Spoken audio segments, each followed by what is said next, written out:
wires are all tangled up. 1 second. Let me fix this.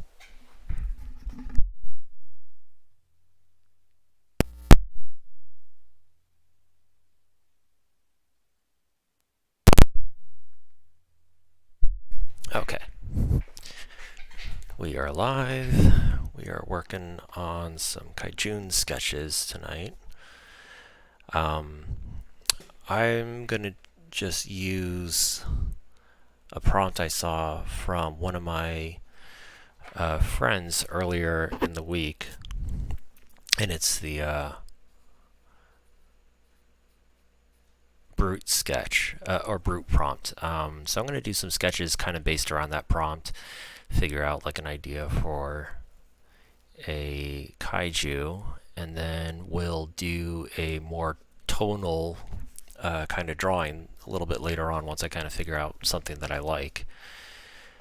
So I'm just going to kind of do some exploratory sketches to start with for now. These are just kind of loose ideas that I can work with and develop into something more later on.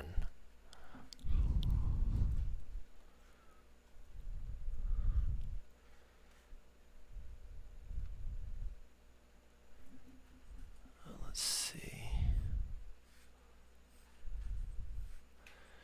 I'm just kind of doing some off-the-cuff sketches to start with. No, Errol, I'm not done. I just started. But is it showing? Oh.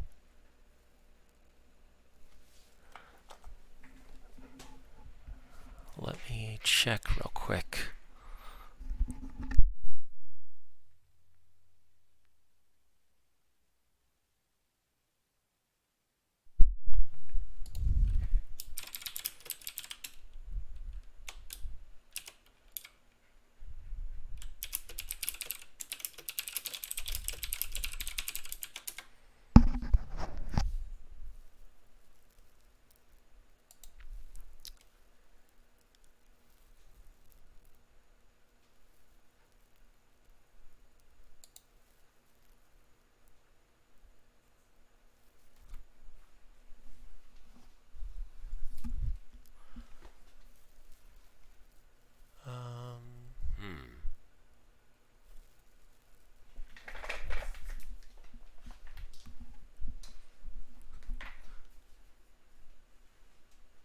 Oh, okay.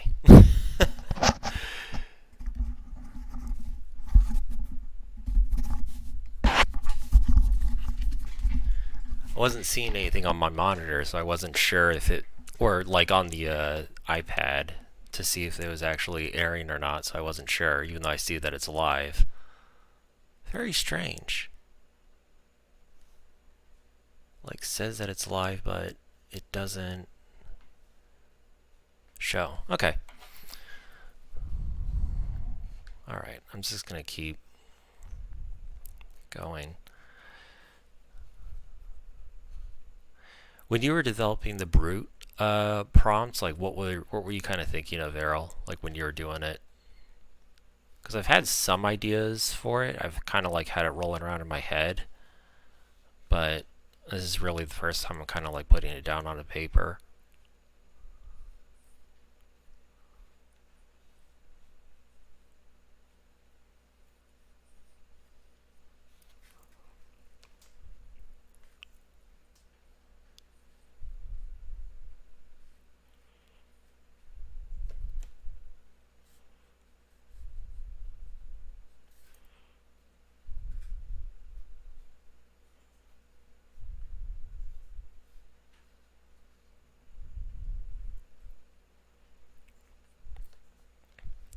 Just like every tank you could imagine. Yeah, that's kind of what I was thinking. Was it needs to have like big bulky shapes and stuff.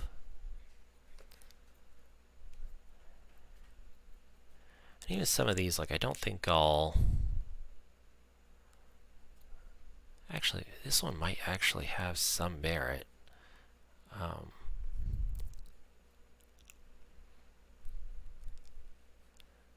You're doing a lot more work than I did. I literally have just been thinking about, like, what do I think a brute is?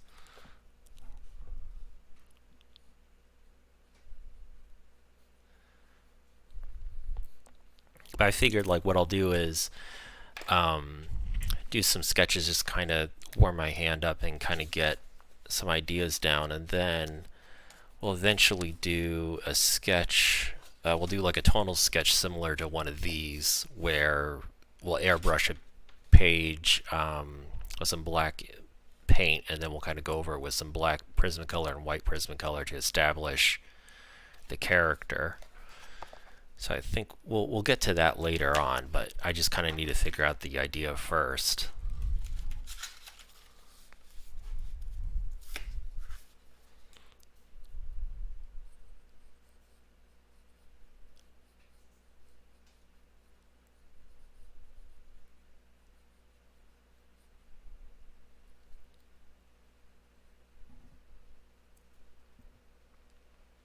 Just off the top of my head. Like, whatever it kind of comes. I think chances are I'm probably going to hew close to like the kind of Pacific Rim idea, where it's like sea in nature, or like a crustacean kind of thing. But I'm not going to hold myself to that.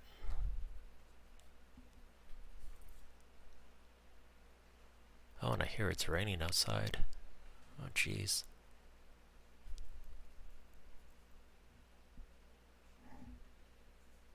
Though if you have an idea for an animal, I'm all ears. I mean, we could try it out, like throw it into the mix somewhere.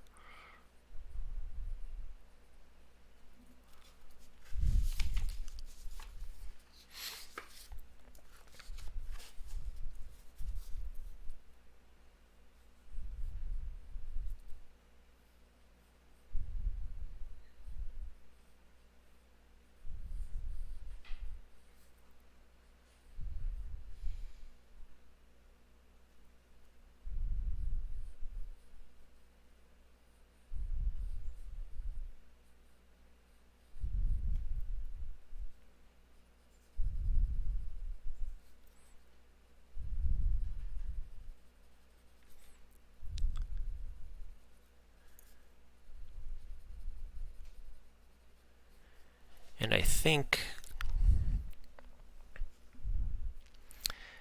I haven't quite. I was kind of thinking about like the general shape I wanted this to take earlier on.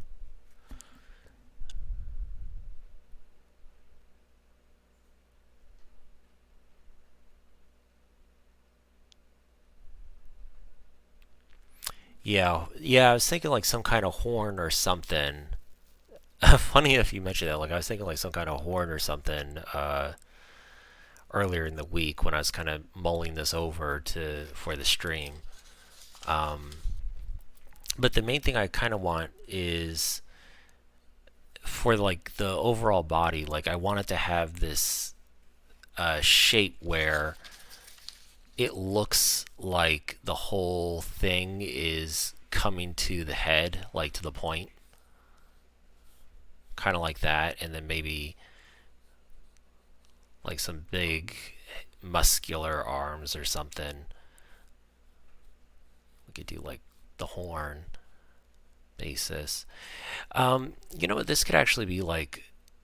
I know we were talking like crustacean kind of look, but we could probably do like a beetle of some kind as inspiration for the head. Where, you know, like a rhinoceros beetle or something, where they have that big horn and all that. And then we can do like Godzilla thick legs.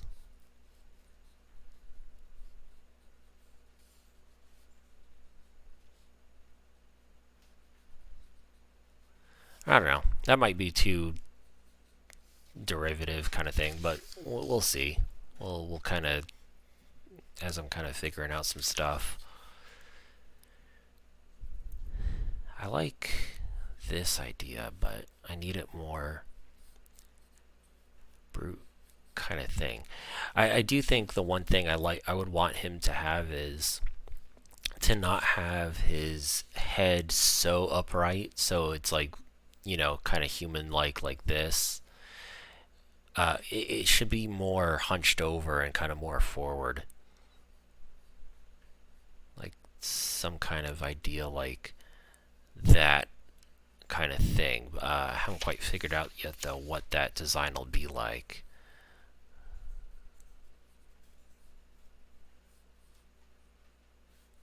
No, I should go this way.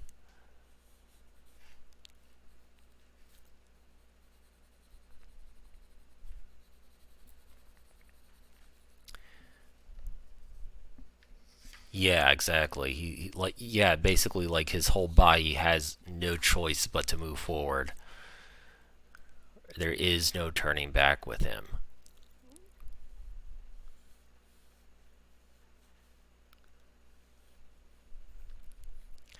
Oh, you know what? I could maybe do like it'll be like a kind of a combination of the shell version of the shell prompts. We could do like a turtle of some kind with this like big mandible thing.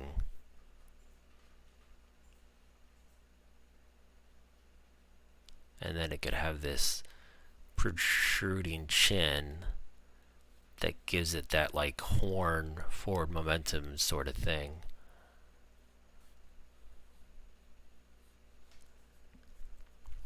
And then what it could be is like the head is coming out of this shell that has like a forward momentum on it, like that.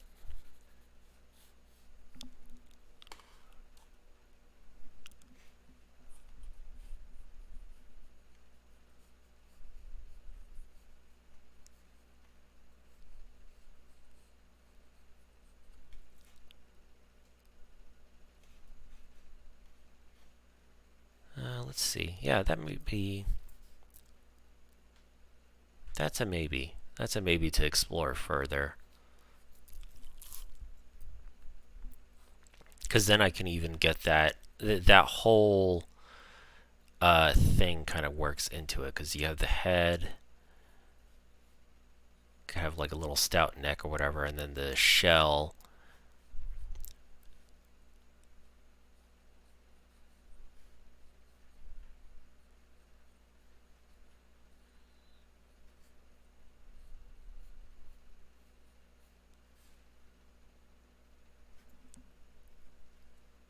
Could have like barnacles on it and stuff.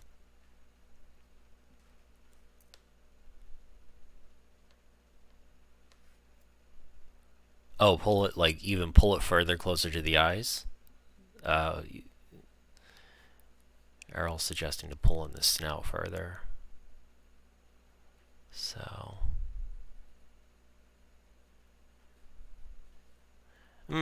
Yeah, I can see that. Yeah, push that design even more.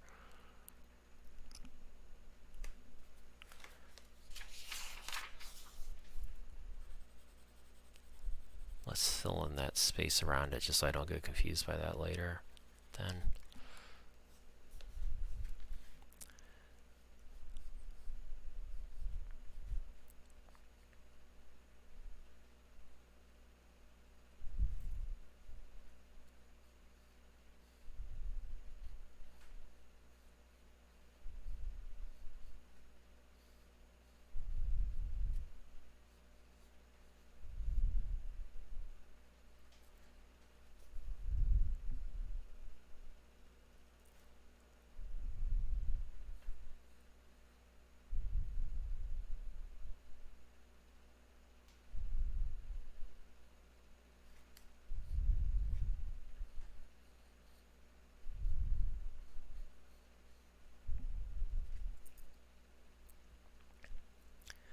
Could do this like strange combination of a whale and turtle thing too. Now I'm thinking more about the turtle instead of it just being like directly just a turtle, you know?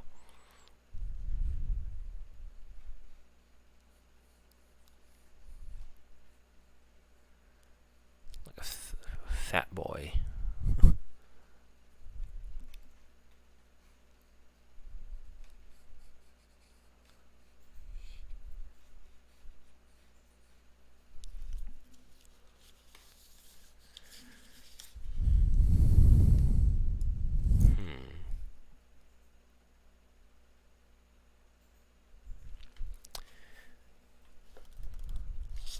Let's see.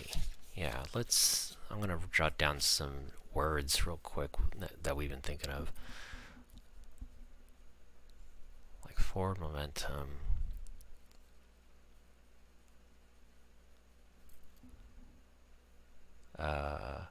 Head first.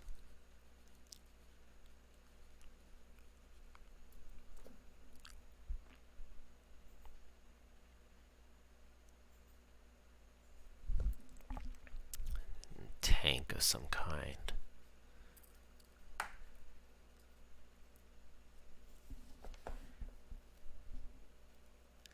I did like some very, very, very minor promoting because I wasn't even totally sure if I was going to do it tonight.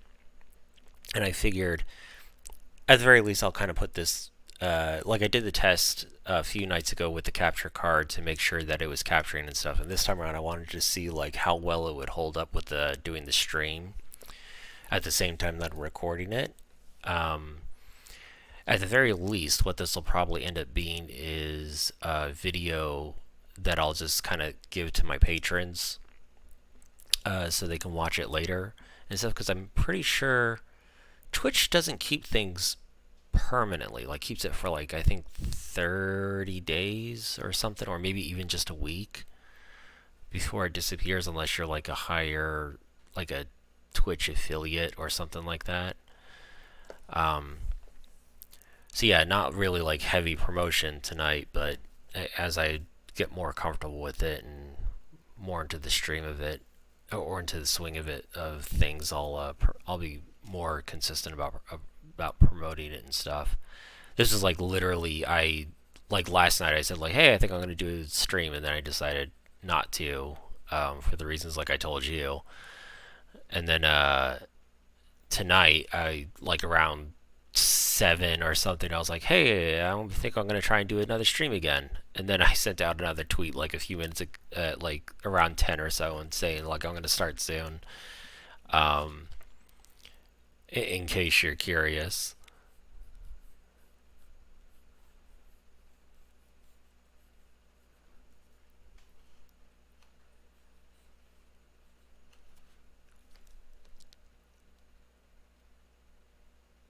So the one, I do kind of like the shell idea with it. I mean, I know that kind of like combines two prompts with it, but I do like this idea where the shell kind of moves forward. The only thing is, like, it kind of reminds me of the, can't even remember his name, the tortoise that was in Kung Fu Panda. The tortoise that was in Kung Fu Panda, like, he had that design where his shell like really did like that motion, and it created this like enveloping effect around his head, and then like his head came out that way.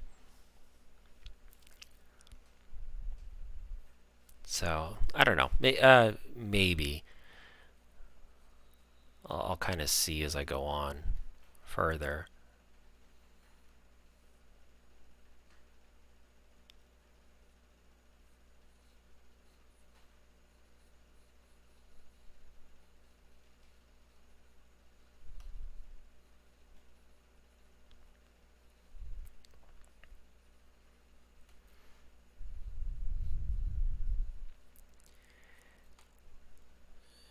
And still, yeah, Master Uguay. That was his name.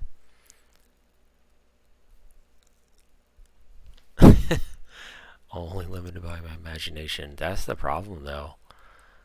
It's so easy to get stuck into things when it's just your imagination. So I am probably just shooting myself in the foot here, because I am just kind of like free balling. So I'll probably come up with something that's not like an amazing design to start with, to be frank.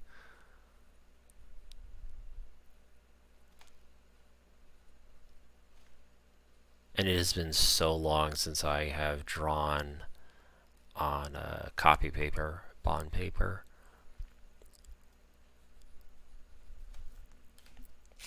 Alright, let's see. Move that off to the side so I can kind of see it as I figure some other stuff out with this.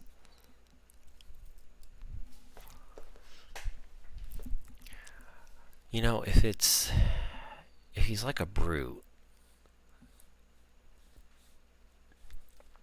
would be kind of neat to have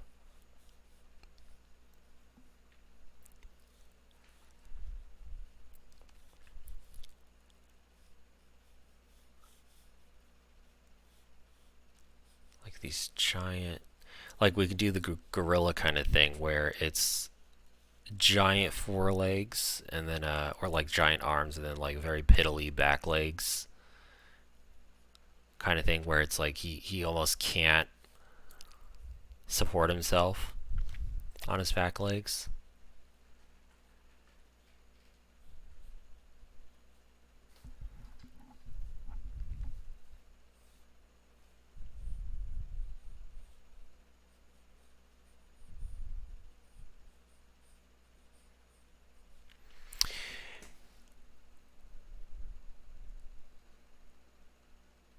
You know what I wonder?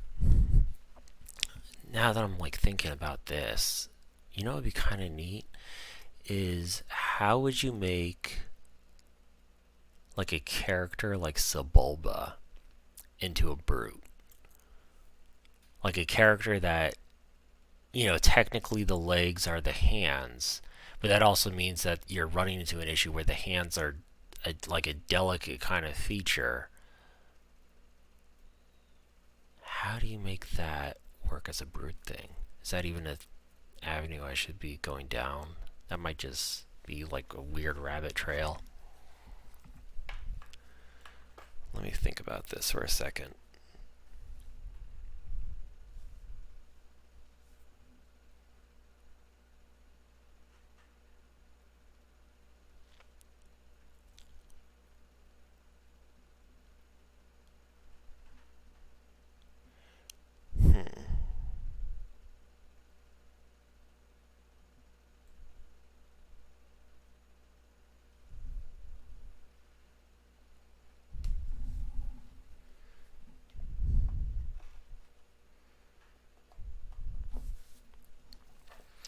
Yeah.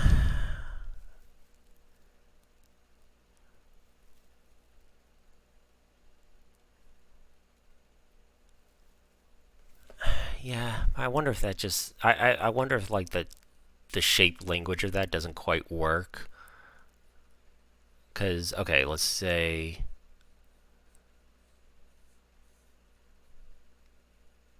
it's like something like that and then it has like, you know, the two big arms that support it. And then he has these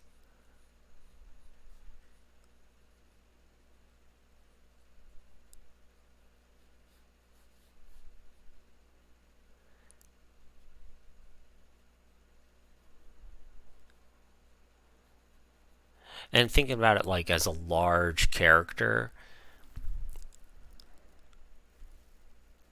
it's like one of those, like I'm thinking about the fact that like it's one of those things that maybe not doesn't work as a character that size, because you think of it as like, oh, it's this basically a walking building. How does something like that support itself?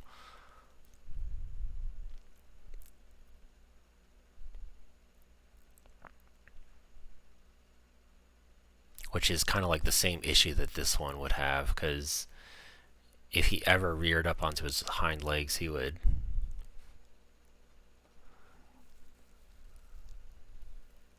probably throw off.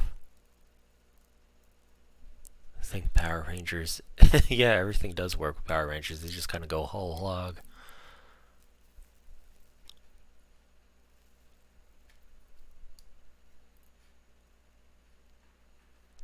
see.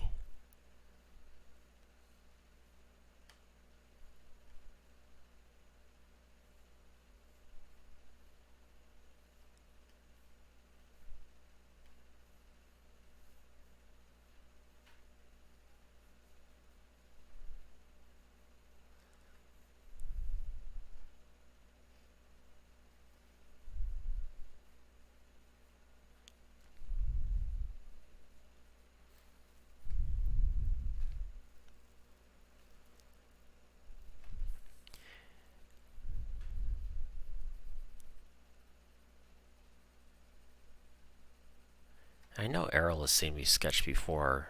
I don't know if you've actually seen me sketch around like this. Like, it's been a while since we've kind of sketched together and all that, and I've usually share like more finished stuff with you.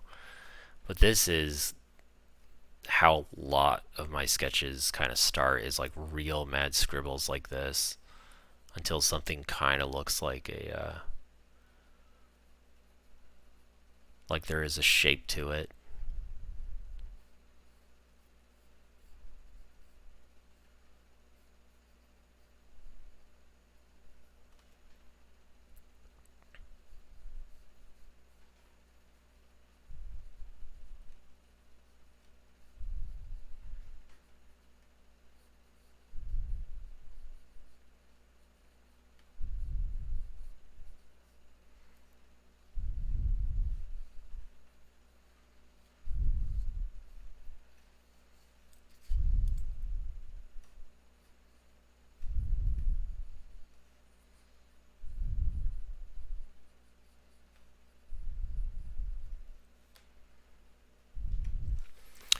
Oh, that's not a... You know what? Okay, so kind of going off of that idea and the shell thing, I like this idea of its body is so slung forward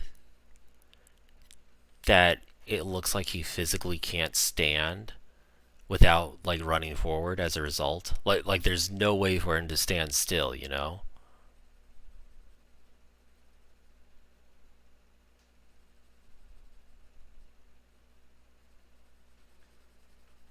Which means it's an always on the offense kind of creature.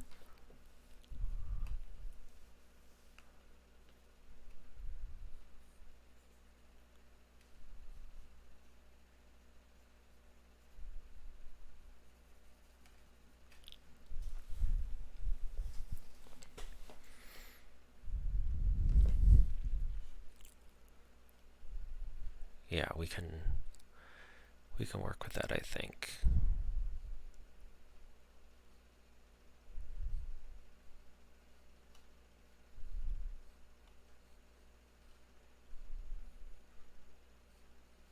Give it some big old neck. And like he's got these powerful arms, but they just aren't long enough to be touching the ground.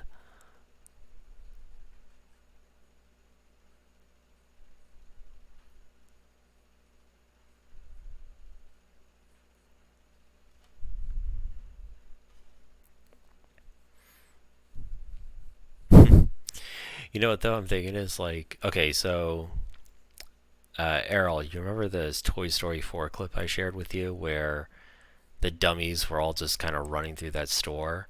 It's like that's what I'm just imagining this thing is running like.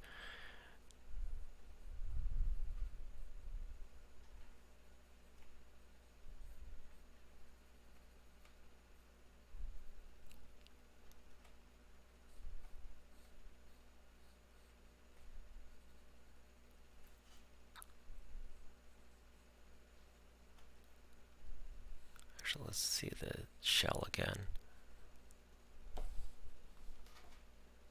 Yeah, exactly. At least with the dummies, it's Nightmare Fuel. This, it would probably look a little goofy if it was like a true kaiju thing, like a man in a suit.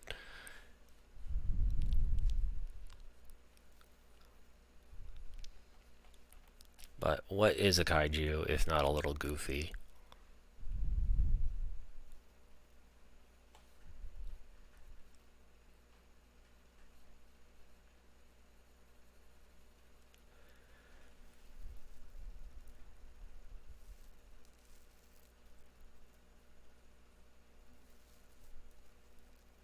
Yeah. Okay, so yeah, I can see it like that, and like then it's like as he runs, he just basically looks like he falls forward, or he is just like almost falling forward with every step.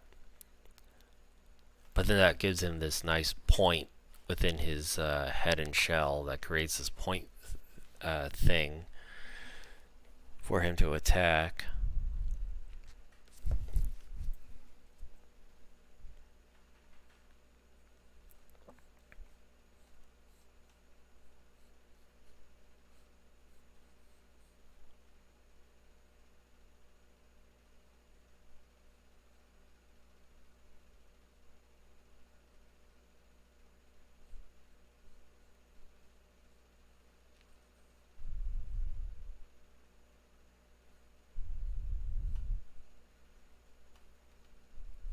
You know, I can't get away from that big jaw thing. I love that on whenever I see that in like actual reptiles, like iguanas and that kind of thing. Like they have that kind of feature, and I really love it. It's really hard for me to shake if I have no other reference to kind of go for.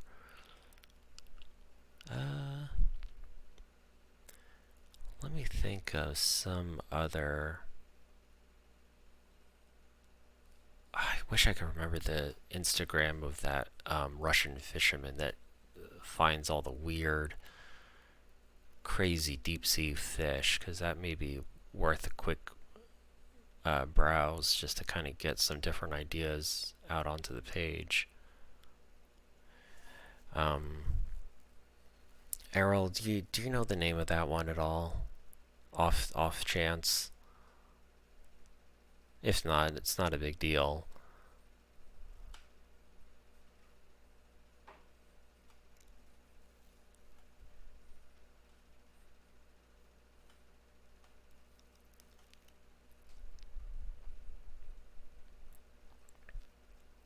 I do think that'd be a neat design feature.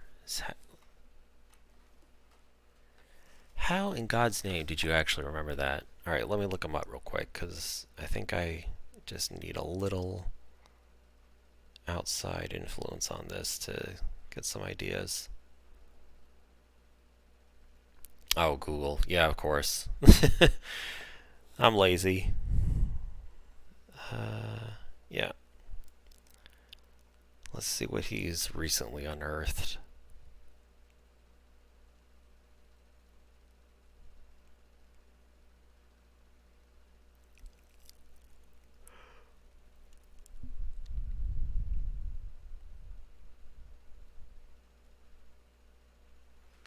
Oh, could do like a, like a mantis shrimp combination.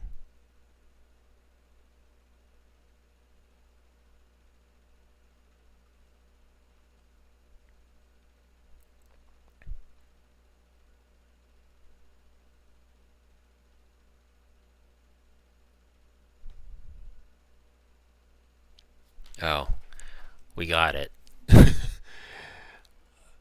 Oh, there we go. That's a pretty great fish of some kind. Can use that as a basis for this.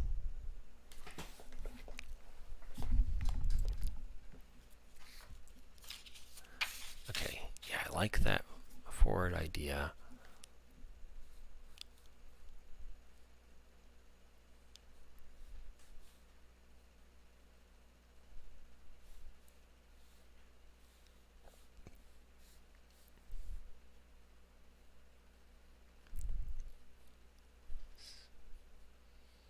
We'll do some teeth in there.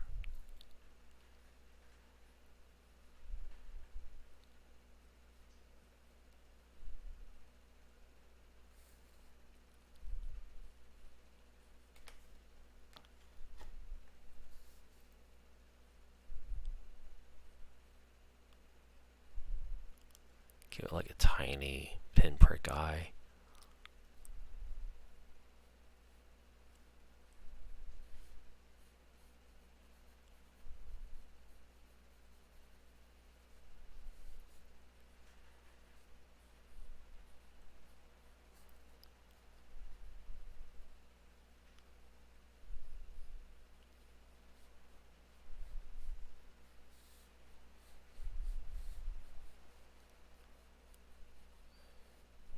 I think that's our boy.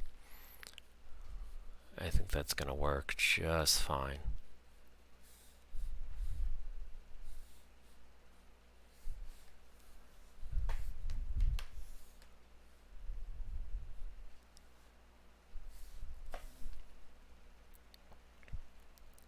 He'll have this like weird rictus, like permanent frown going on.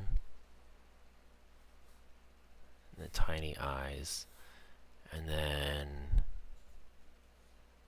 let's give him like gills up here.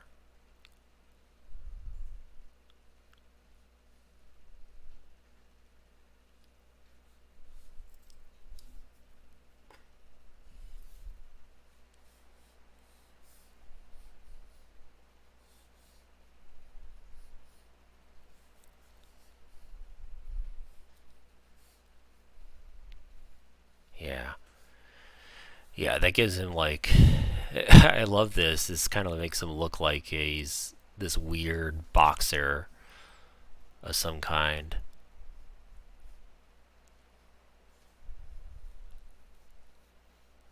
Okay. Yeah, we'll roll with that, and we'll roll with, so we're gonna have like, I think this head idea with, oh, let me move it up a little in the frame, with this kind of general body shape to roll with, okay?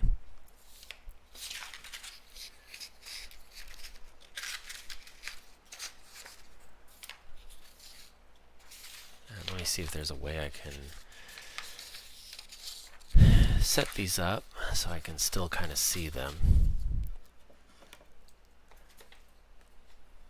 This is the case of, I really wish I could, I should probably sit and think about how I can make some magnets or something attach to this so I don't have to worry about it. Like, so I can put pin-up reference that's not off to the side.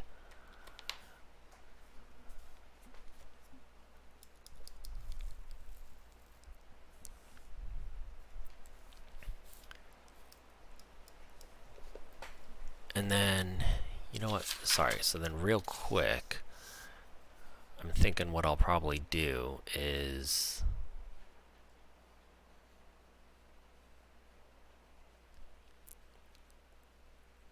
like this forward shot of him.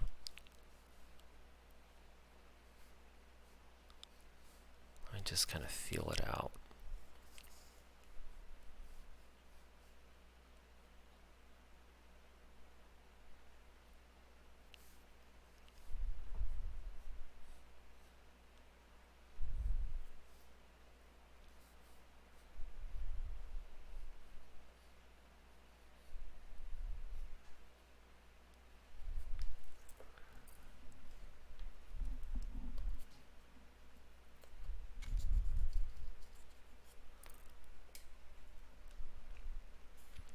Since he has to fit onto like a page, and I think the side view, he probably wouldn't really.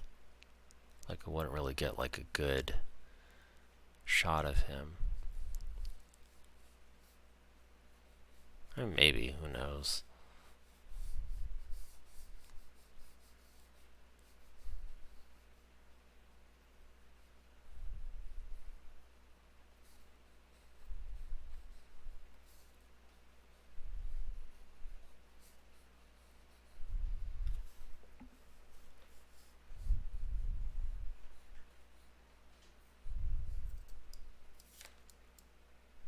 This lead is almost done.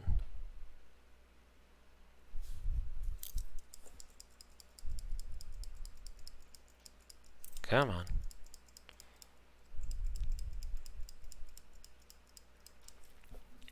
This is stupid.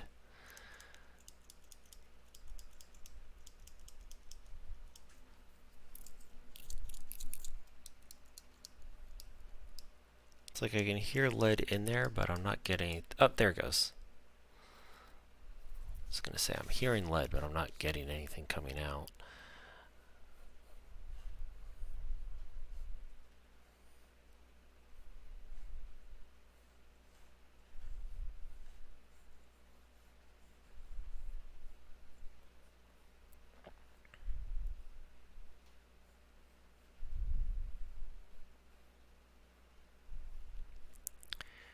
yeah, we can do this, like head down. Maybe he looks like he's about to attack.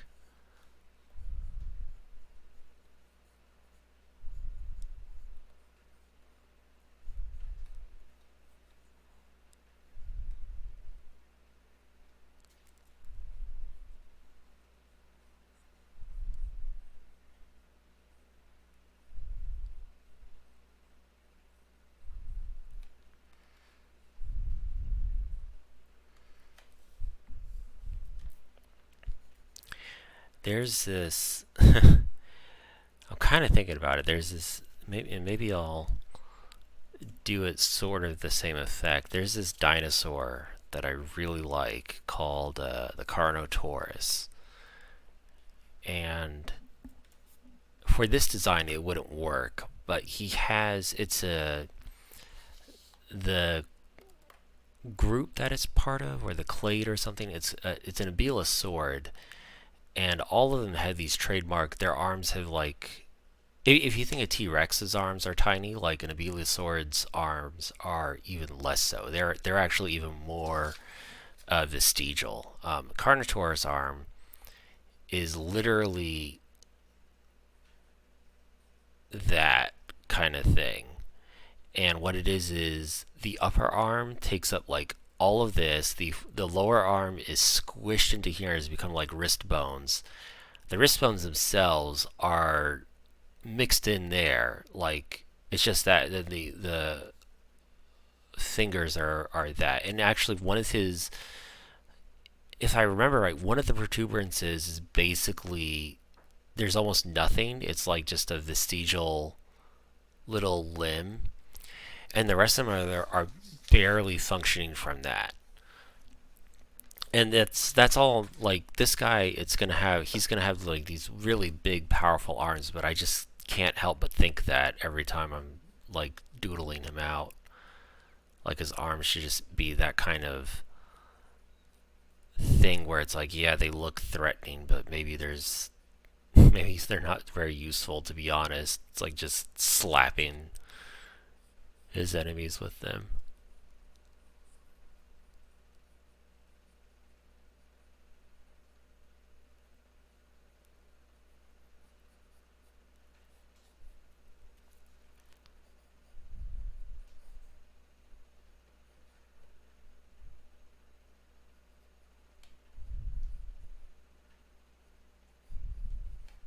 Okay, so I think something like that. Let me just make sure I'm in the frame. I am.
Okay.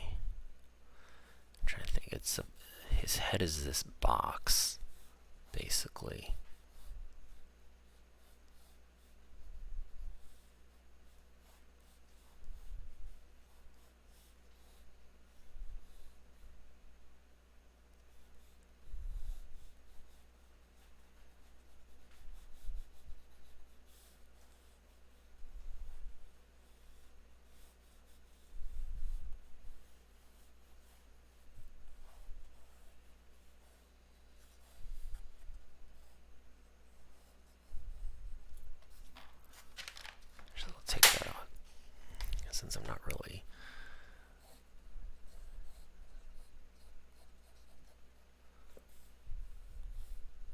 using that.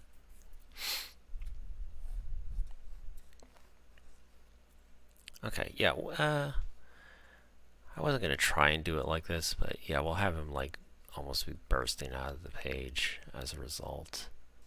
He's just that massive.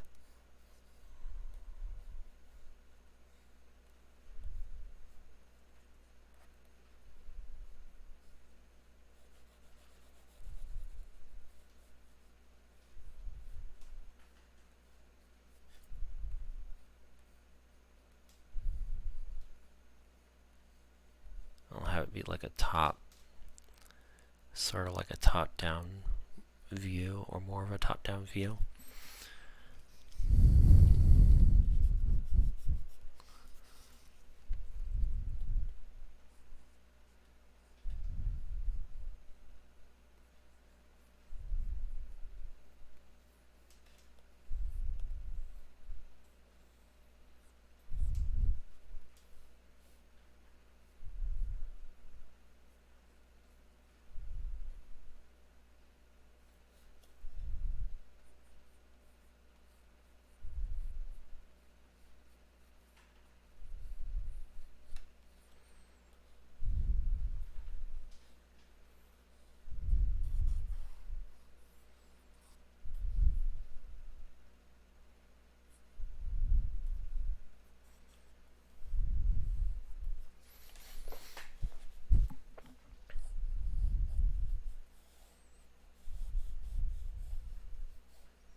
You know what I kind of like about this is like the horn that I took from that deep sea fish kind of reminds me of how some soft shell turtles look, where they have that their snout is extremely big and long, and it kind of reminds me of the same thing. So it's this weird synergy going on where he kind of resembles that.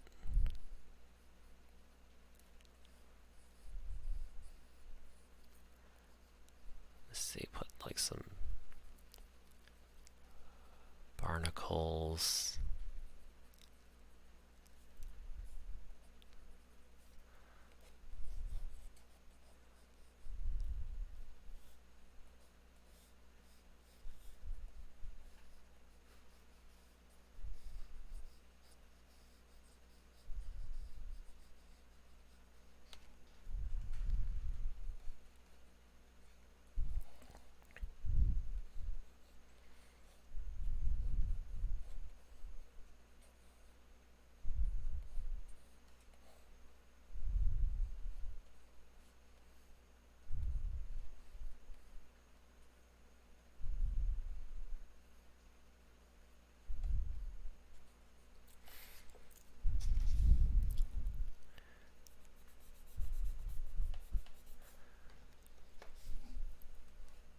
Let's figure out the other leg real quick.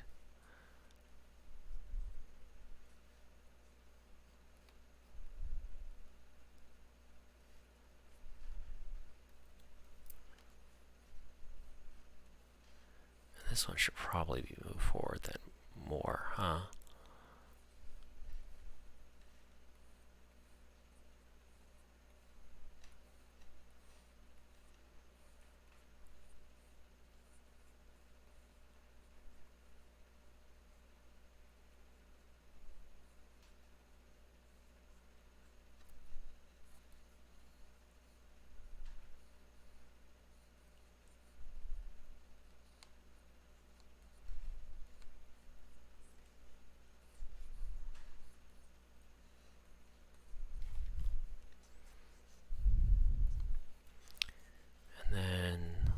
Let's establish like a very general ground plane.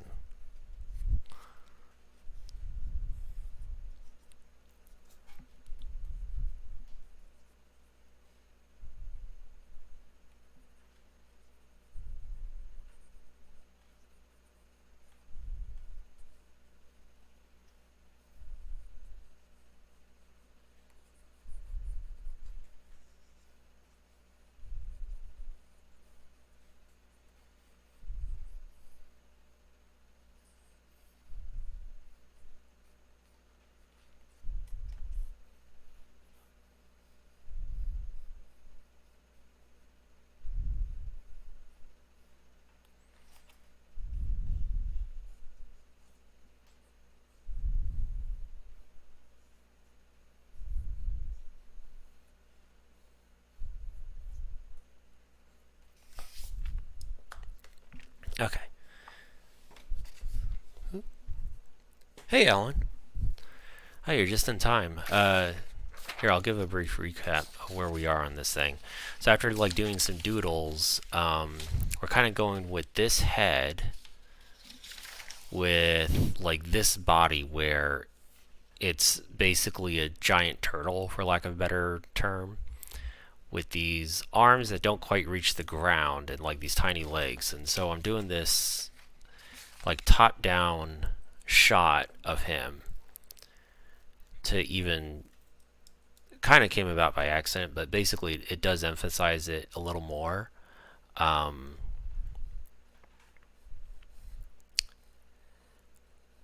And we have like a little bit of background. I was actually just about to put some acrylic down as a base.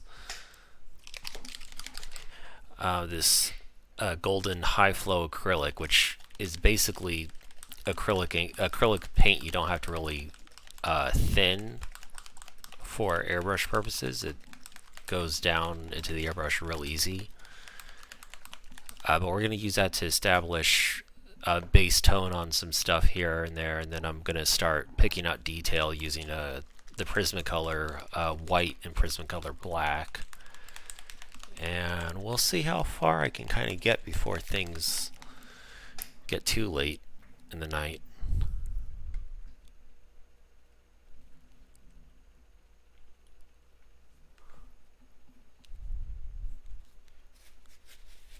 Alright, let's see.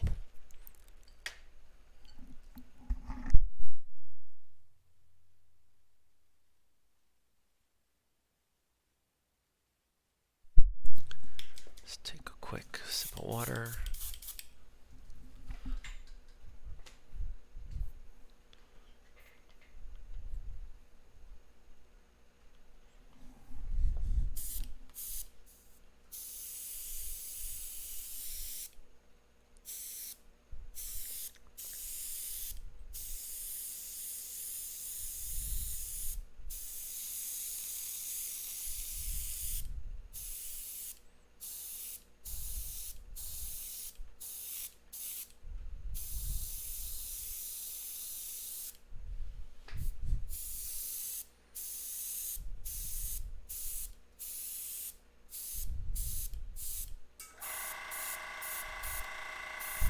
Apologies if the compressor is loud or anything like that. It doesn't usually sound like it's coming out too loud on the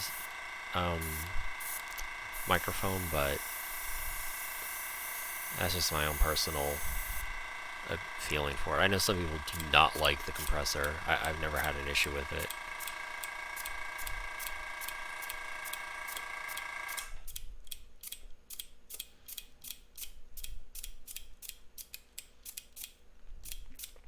I'm just flicking the airbrush to kind of get some extra little grit in there to go on.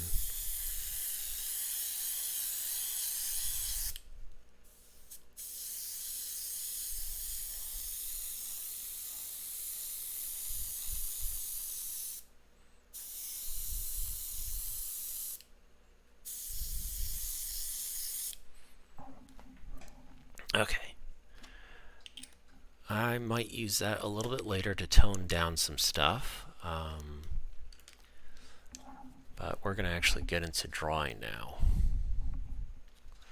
So I'm using Prismacolor black, Prismacolor white. This is a pencil extender that Errol told me about. I don't even remember the brand. Some kind of Japanese brand, isn't it, Errol? Kuretaka, I think.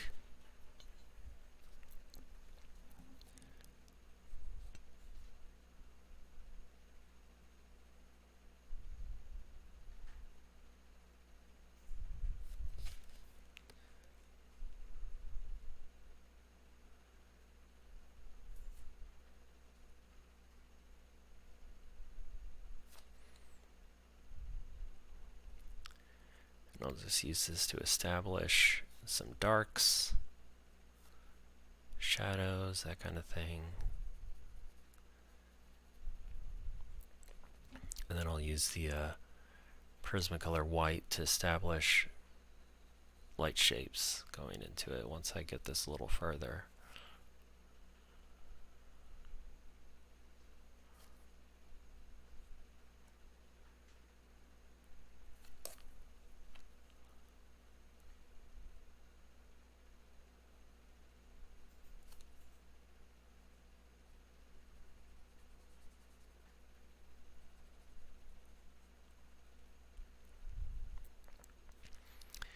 The cool thing about doing the airbrush is it doesn't really, the Prismacolor takes it rather well.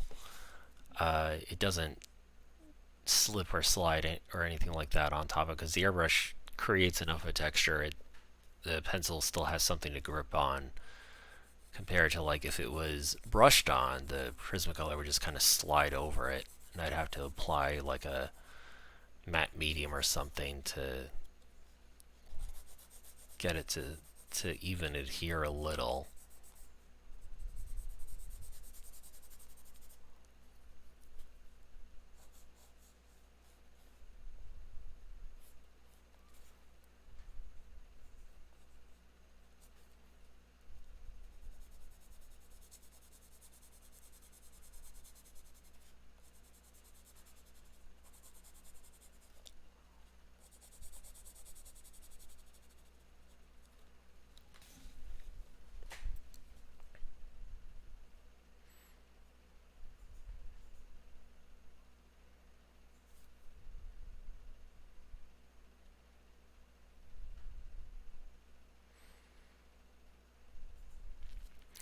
And this type of drawing it's strange. It's still a little hard for me because I have to think about everything in terms of shadow shapes and in terms of masses. Because if you were to just outline everything, it doesn't work that well. It kind of works in some areas like that, but you know, if you outline everything, then the effect kind of gets lost. So I have to kind of go through and pick out where I think my shadow shapes are going to be, and then use the white color pencil to emphasize those. And then I can kind of go back in with the black one a little bit later and reestablish some stuff here and there once I'm a little more sure-footed.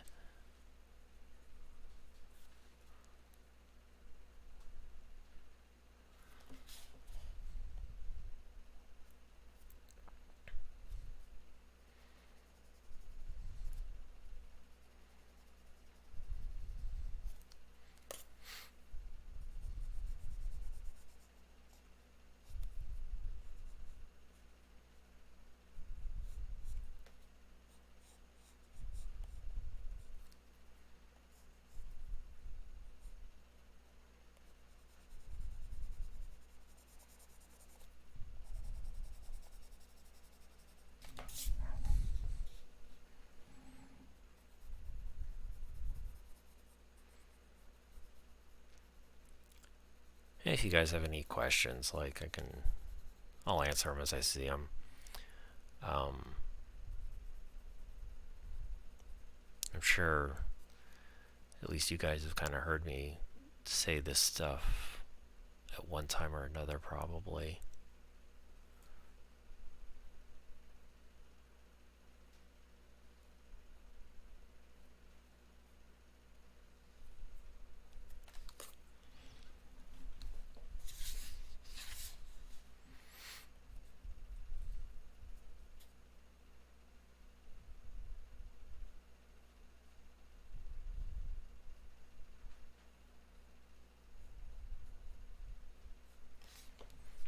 Actually, I'm going to add a little more.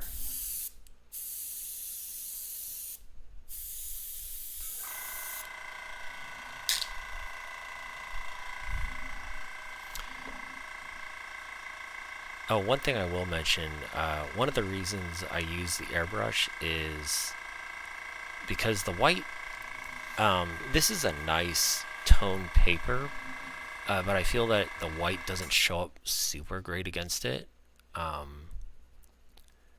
So the airbrush just kind of helps tone it down even further. with a very light like misting of things, and then I can even go back in and pump it up even more.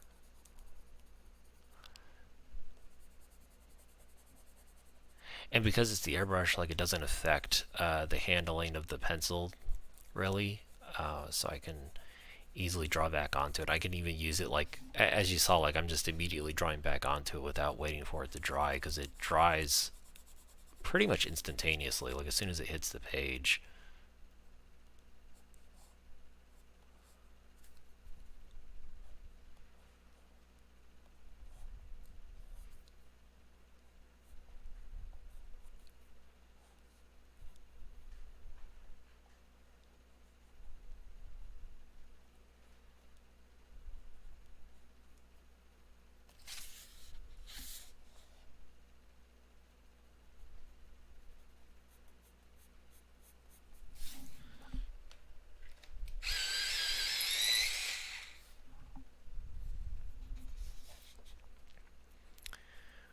One drawback with this is you really have to kind of keep your pencil sharp, like, constantly.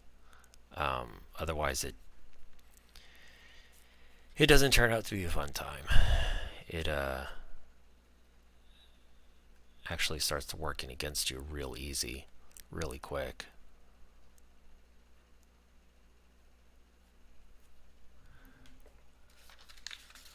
Let me see. Where is my other drawing?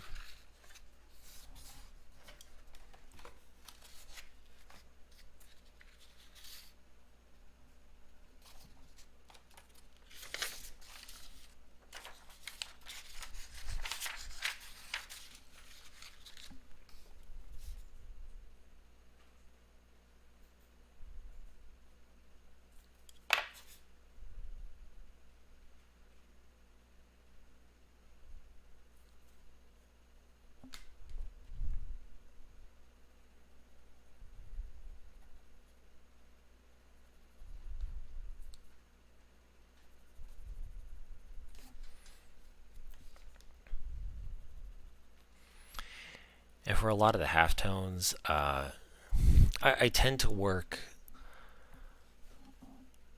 against the form. It's rare that I go with the form for things. Like, say, this is with the form where you're actually going down the length of it, and then against is kind of example is like going like this way or even following this kind of stuff. I've seen people use the going with the form well. I have never been able to make it work. It always looks wrong to me. I really should try and figure it out though, because if you can kind of go if you can kind of go with the form on stuff, it shows things moving fast, or things having an appearance of it being fast, whereas going against the form on stuff slows it down. And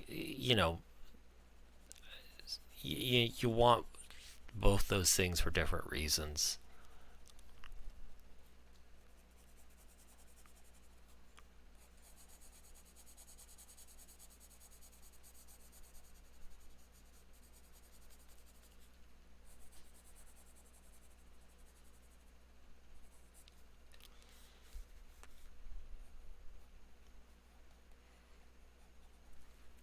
So I want to get in at least the arms before I start doing the light and stuff, just because I think that'll kind of give me a better baseline to figure out some things.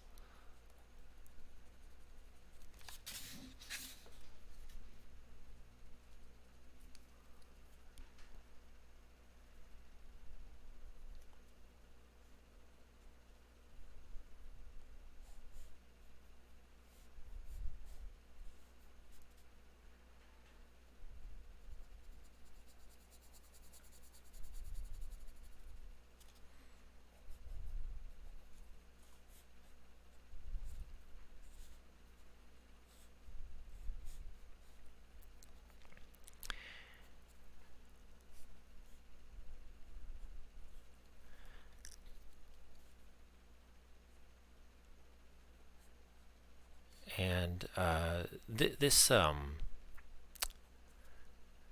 mean, Errol, you would know obviously, because Christ, you've known me like 2 decades now. Like you know that I've never. I used to not draw this way. In fact, this is something like really only within the past like 5, 6 years I've kind of started heading more towards in terms of drafting style, just from people I admire and kind of look out at to dissect how they work and stuff.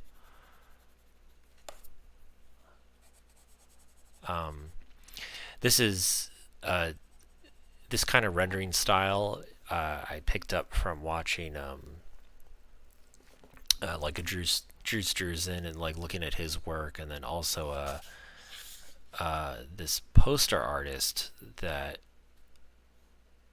is insanely good. This guy named Mike Butkus, Butkus,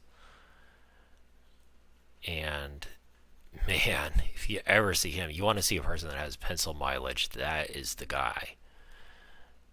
He has pencil mileage for days.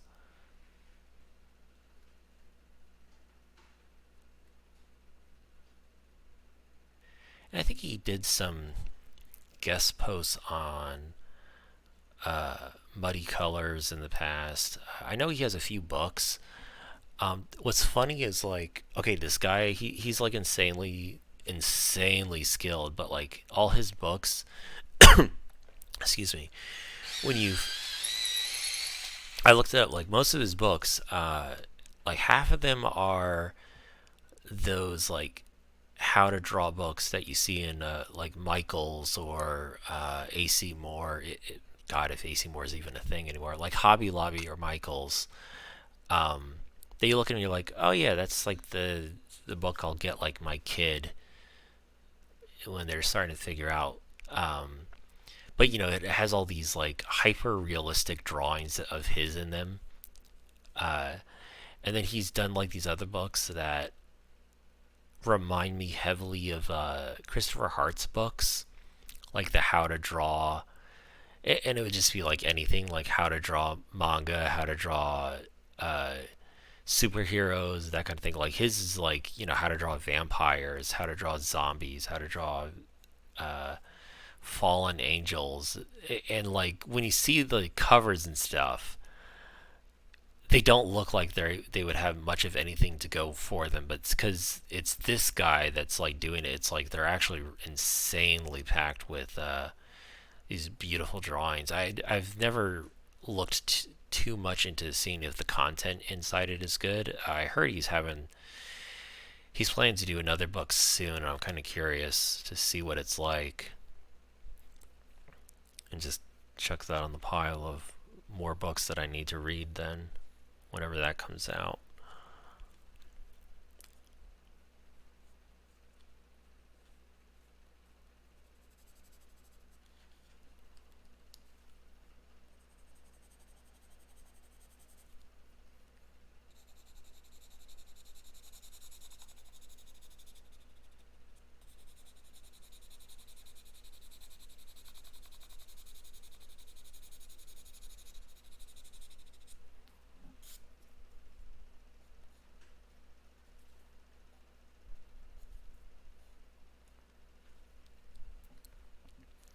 I'm going to keep this distant one real basic, just because I want it to be a silhouette kind of thing compared to the forearm.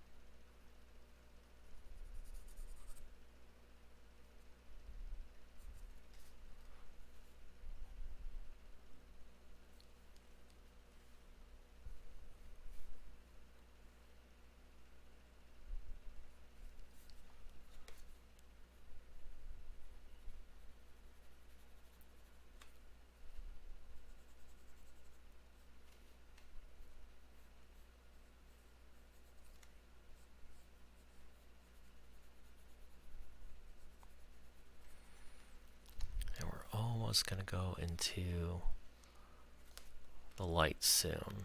I just want to finish detailing at least this arm, and then I could start picking out some lights just to kind of reground myself.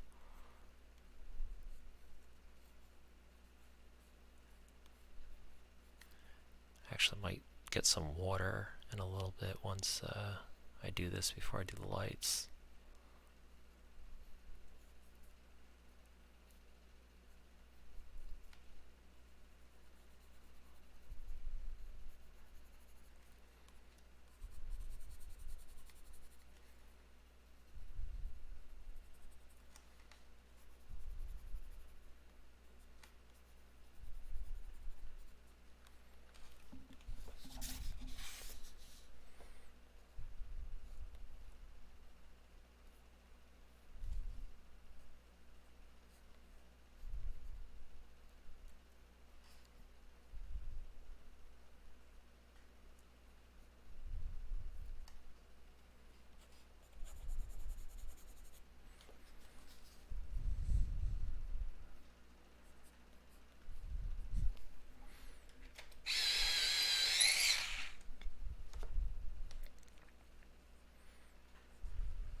I wonder what kind of landscape he should have around him. I'm not really sure yet.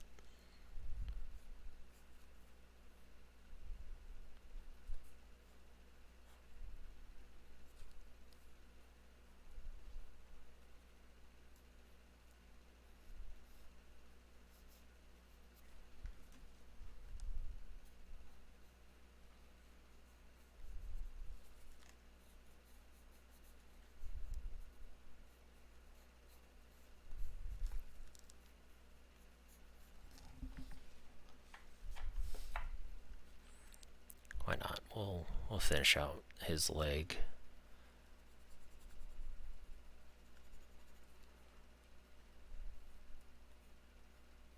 Already done everything else on him before doing the lights.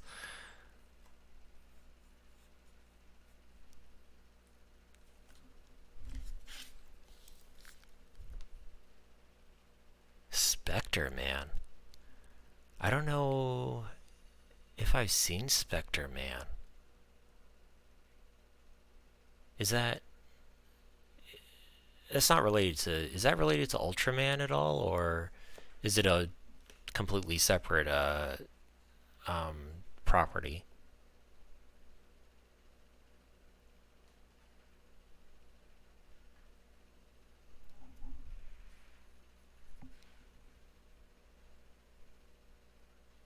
Oh, so Spectreman was first, and then... Oh, you know what? I think... Didn't you have an argument with someone about that? Where... I seem to remember, like, there some talk where someone was confusing the two, and then you were correcting them. That might be someone else I'm thinking of. So Spectreman was first. Interesting. And then Ultraman was afterwards. And you know what, like, thinking about it, yeah, he kind of... Yeah, he's got some tendencies in him of looking like various kaiju from over the years. Like, this, to me, like, with the shell and stuff, instantly thinks of, like, Gamera kind of thing.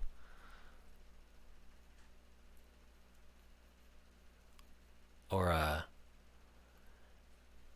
wait, was Gamera the one with the children?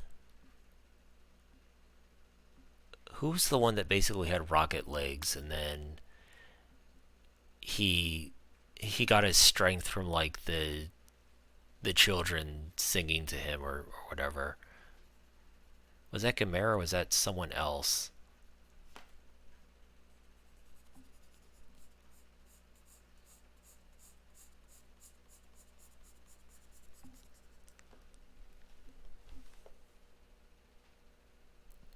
Oh, Ultraman beat it out by a few years. Interesting.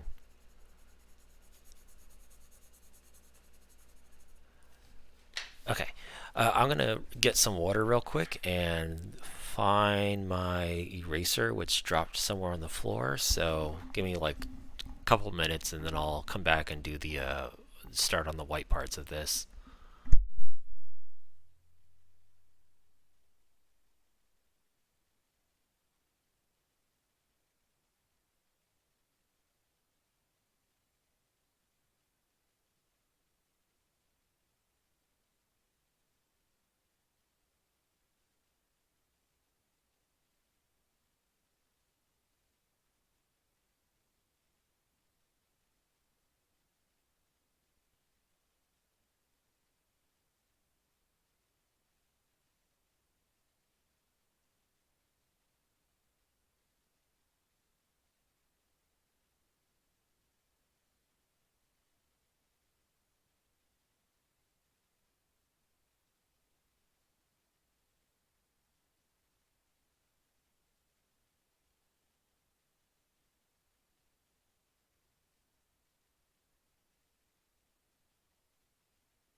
Yeah, good.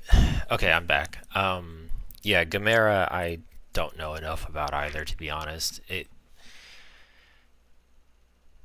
I want to say because he's not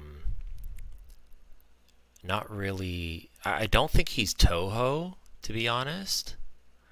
And I think because of that, he doesn't have the same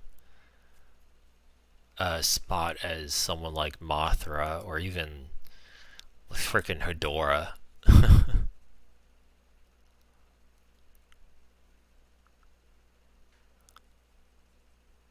This does remind me, though, I need to finish watching all the Godzilla movies that are on Criterion.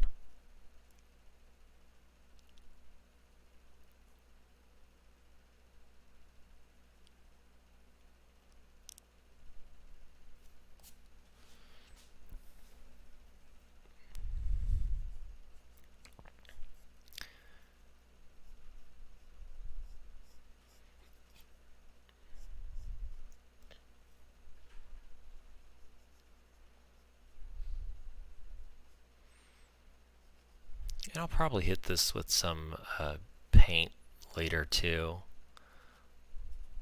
Or sorry, like more opaque paint just to kind of firm up some highlights and that kind of thing.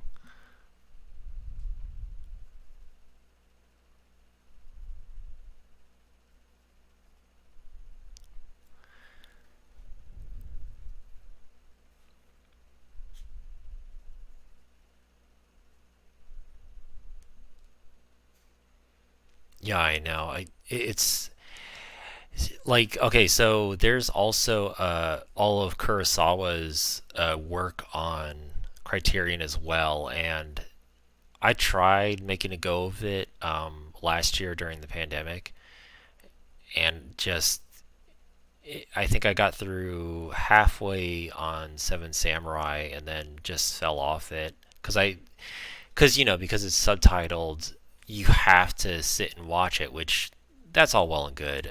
That's not really a big deal, and it's the same issue with like Godzilla. Like I want to watch it, but because I have to sit and watch it because it's subtitled, I can't do other things while watching the movie, which such a probably such a really bad admission on my part, but I tend to like doodle or draw or something while I'm watching movies. Otherwise, I sometimes just fall asleep regardless of the movie.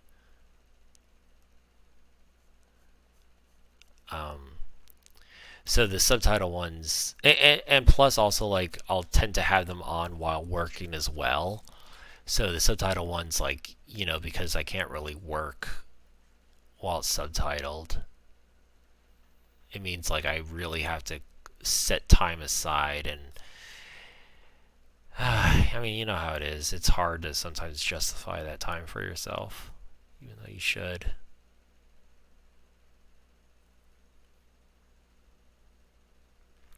See, so you know what the funny thing is like newer stuff or like new stuff. That's not an issue. Like if it's English, um, I can have it on, and I kind of treat it like a soccer game. Like I'll watch it for like a few minutes and then go work and then go back and focus on it. As long as it's not something that's deeply compelling. If I do find myself that I'm like, whoa, I'm like really invested in this, yeah, that's usually when I shut it off or switch it to something else to watch. Because then I'm like not really doing anything to get this done. I'm watching this movie, but like The Wire, I had never seen it when it first ran, and I ended up I basically ended up watching that all the time when I was doing freelance like a few years back. Like I just had it on because it was all on. Oh yeah, no, it was all on HBO. So I just queued it up while I was working. I was like, I'm not gonna sit and watch this in one go. Or I'm not gonna sit and watch this without working. I'll just have it on while I'm working. And then if I'm like deeply invested in an area, I'll just take a quick mini break and focus on it. Probably not the most ideal way to watch certain movies and certain shows and stuff, but it's how I tend to watch stuff. Yeah, it was really good. I kind of wish I saw it sooner. I did like how it was all like each season basically focused on a different facet of the city, and then like towards the end it basically comes back. It comes full circle.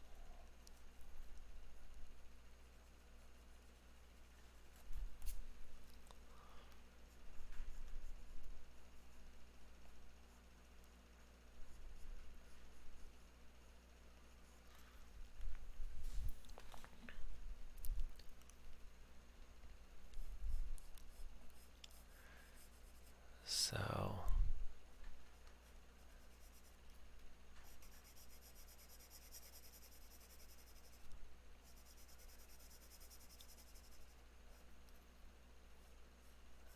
just powering through on this.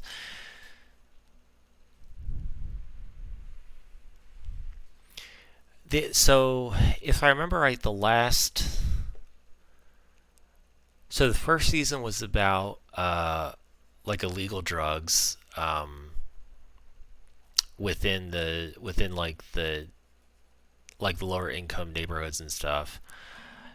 And then the second season was about union workers and like the corruption that was within the union bosses at like the docks.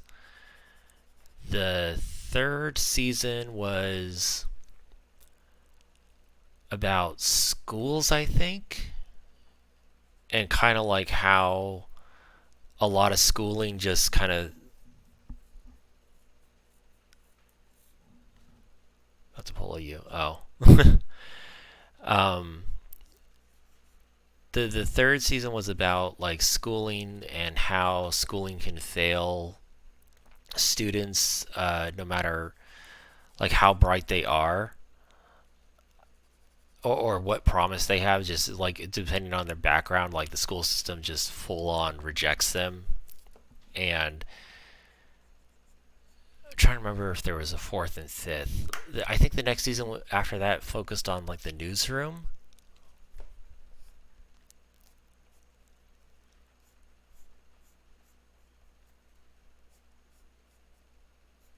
I don't remember if there was like anything between the school season and the newsroom season. I think it just focused. I think it just went from one to the other.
can see, like, it takes like almost no time to develop this. Like, once you have most of the blacks established, once you start laying in the lights, it comes together really fast.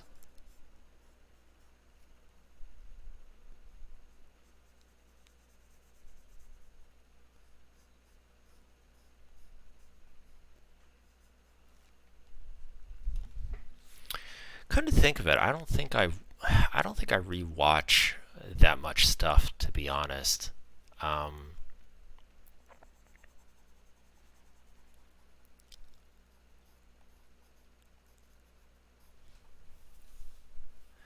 At least newer stuff, now I think about it. Like, I tend to, if I'm rewatching something, it's Jurassic Park, which actually I haven't watched in a long time.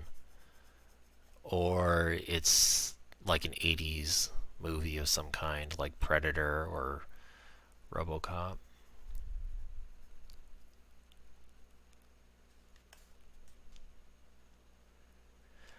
See, no, yeah, I haven't even rewatched. I haven't even rewatched Schitt's Creek yet. It's weird. Like, TV shows, I tend to be like, oh, that's good. I've seen it, and it's now my happy place, and that's that. And that was nice. I think it's the time commitment. You rewatch Silence. How many times have you rewatched Silence of the Lambs, Errol?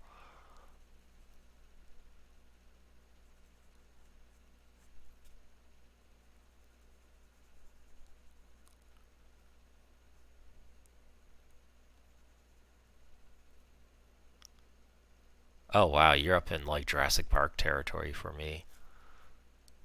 6 or 7 times, Jesus. Then again, I think I've seen it like I think I've seen it like 4 times. Oh, hey Mel, you're kind of coming in. You're kind of coming in on the back half of this. So like, here I'll show you some of the quick preliminary designs that we had for this. So I decided, like, initially, I was going to go with this head for the design, and then for the overall body, I was going to do this body where it's kind of like lurching forward. And so I'm just kind of doing this like quick black and white illustration now. It was on this toned sketchbook. I think it's a what is it called? It's Strathmore, and I think they call it.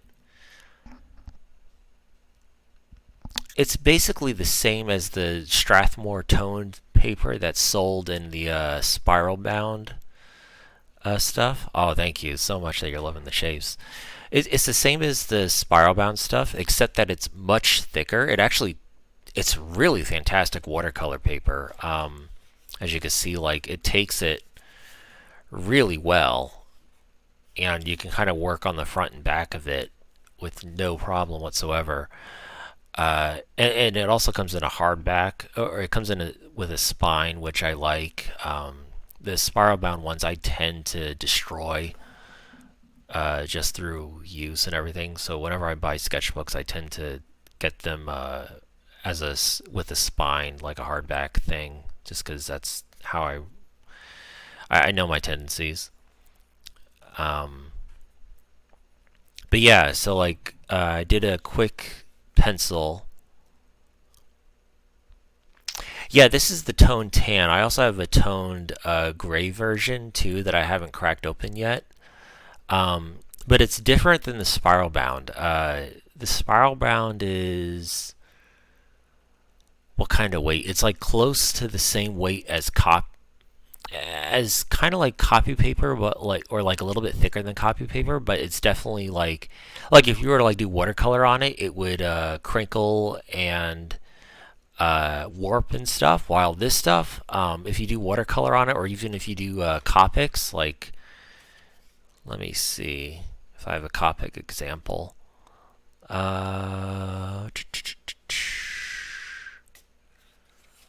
second, 1 second.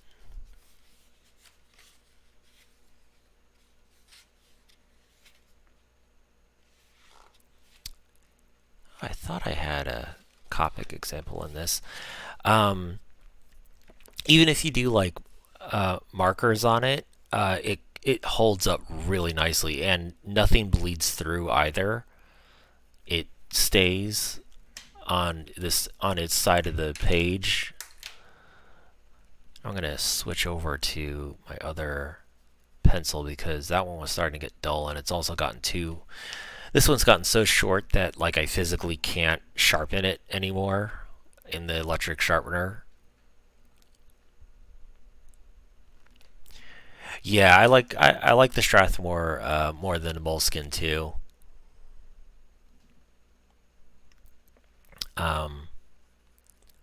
Actually, hold on. Let me see if I can find the gray one because I think I still have the packaging on it.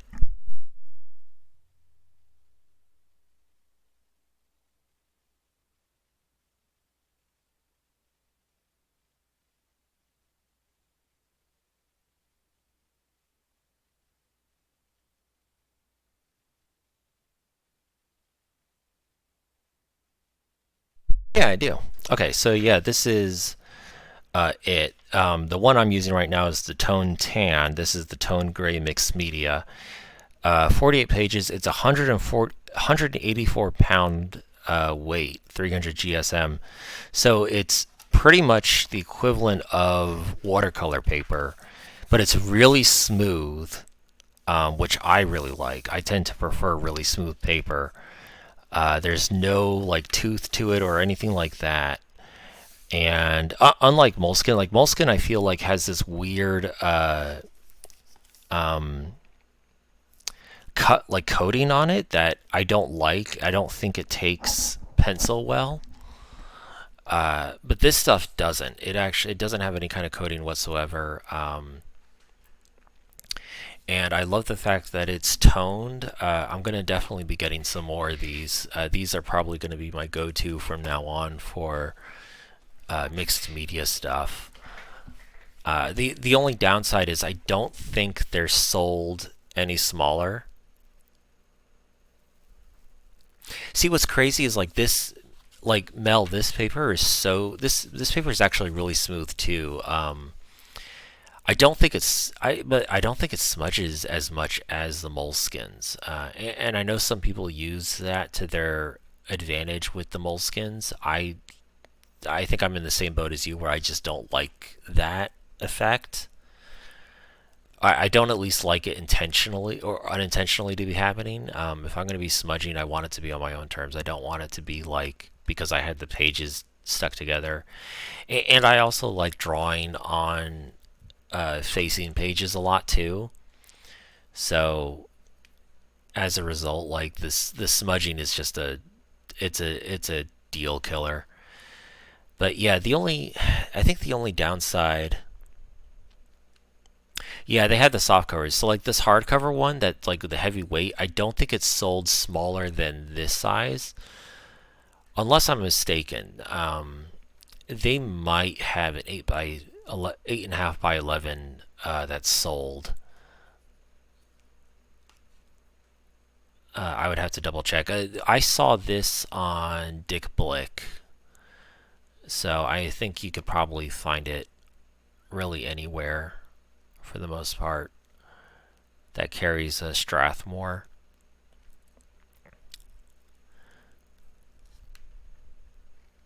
Yeah, it's wild. Like I never saw it before until I was getting. Oh, you know what it was? I think I was getting some more acrylic paint to fill to basically stock up on, and then I saw this stuff and I was like, oh, what is that? That's interesting.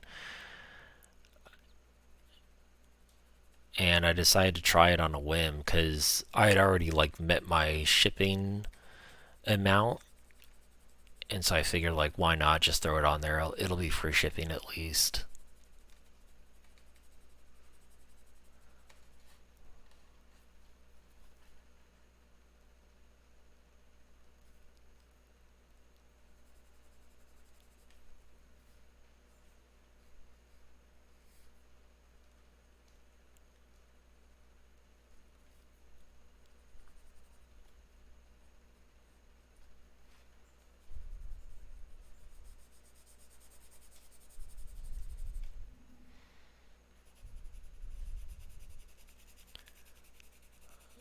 So let's firm up that shadow a little.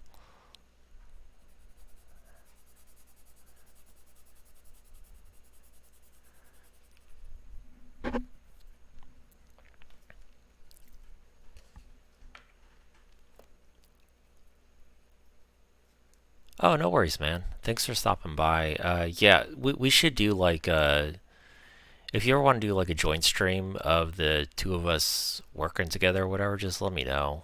I'd be happy to do that. But yeah, thanks for stopping by, Alan.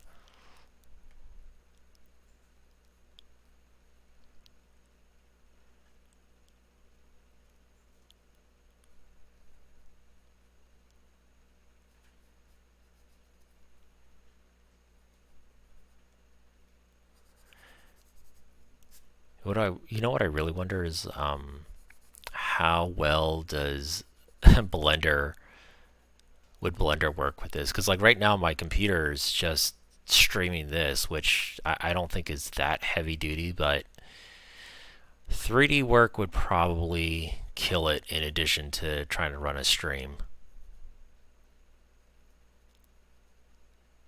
Since 3D work seems to be a real heavy resource hog like that.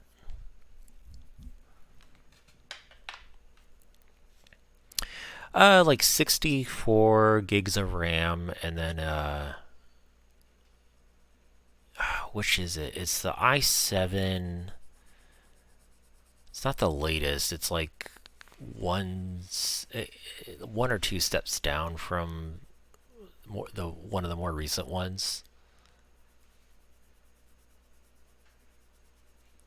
Right now, right now my main bottleneck is my graphics card. That's I think it's a GT 1660, and I would love to upgrade to like one of the newer ones, like one of the 3000, but you know those things are rarer than gold right now. And then on top of that, just money. I just haven't been able to justify the cost for myself, which is insane because I'm going to be using it for work, but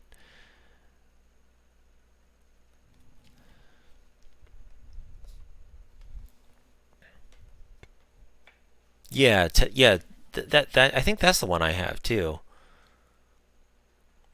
Father's Day gift. Yeah, you know what? It's weird. Like above a certain price point, like anything above like $100, I find really hard to justify for myself.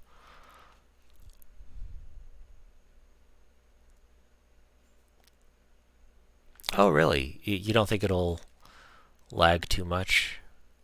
I might have to just try it out and see. If it happens, it happens. Yeah, that's true. It's definitely a hell of a lot lighter than Maya and Max.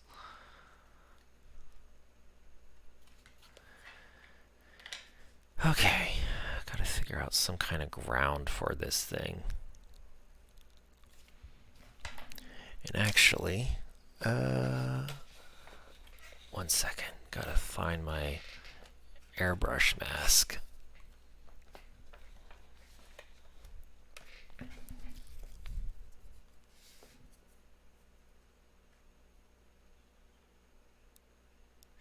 Oh, yeah, that'd be kind of neat. Like some kind of indication of a dock of some kind. So do you think like he's in the water and he's coming onto land? Okay, thanks for joining, Mel. Thanks for popping in.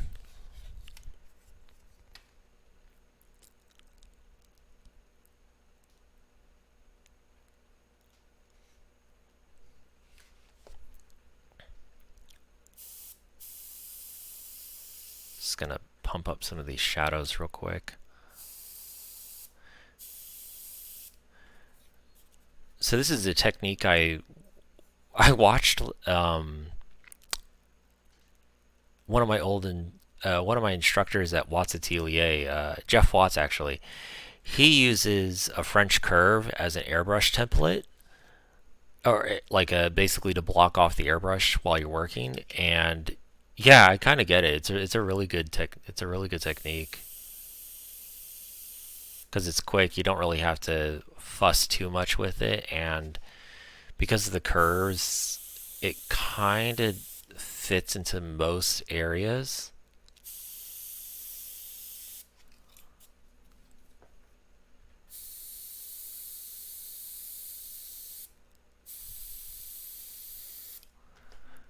Okay, so I like the water idea in the dock.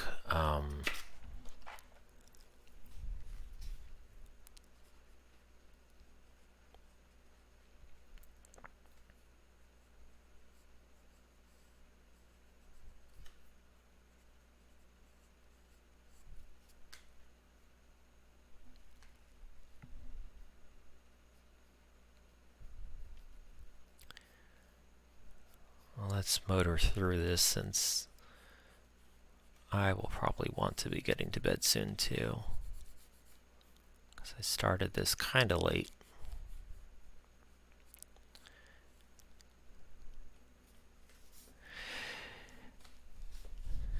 The issue is I would love to start earlier, but because our daughter sleeps like in our room, the light from my work light basically shows lights up that room like an alien abduction kind of thing.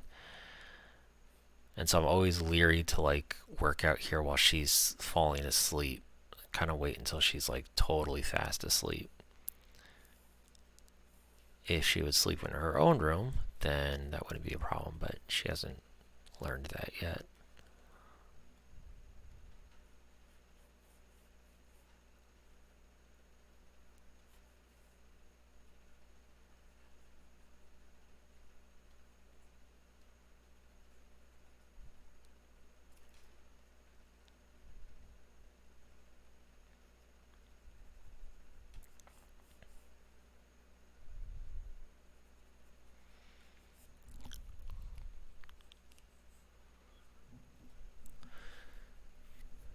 So thinking of like movies that I've rewatched over and over again, and besides Jurassic Park, like I've seen that way too many times.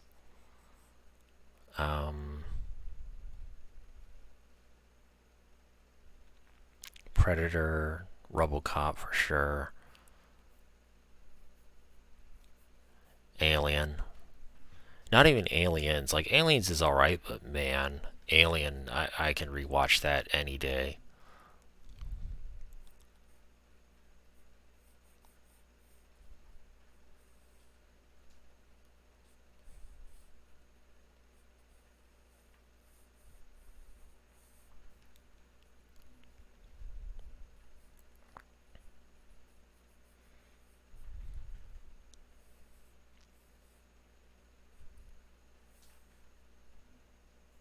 I haven't rewatched it. To come to think of it, I haven't rewatched it too much.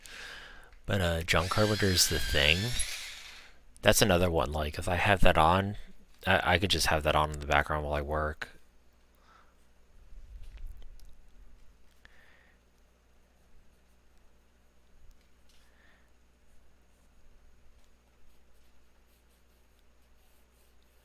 And Ange got me this. Next time you guys are down, Errol, Ange got me this awesome box set of it. It's on Blu-ray. I know. Yeah, I know. It's sad they never used the practical effects for the prequel, which is crazy because I think didn't they shoot most of that movie with the practical? It's not even like they were doing the practical and then decided before shooting to switch it, or even like early into shooting. I think they shot most of that movie with the practical, and then some muckety muck at the top said that they didn't want that. They wanted it to be CGI for whatever reason or another.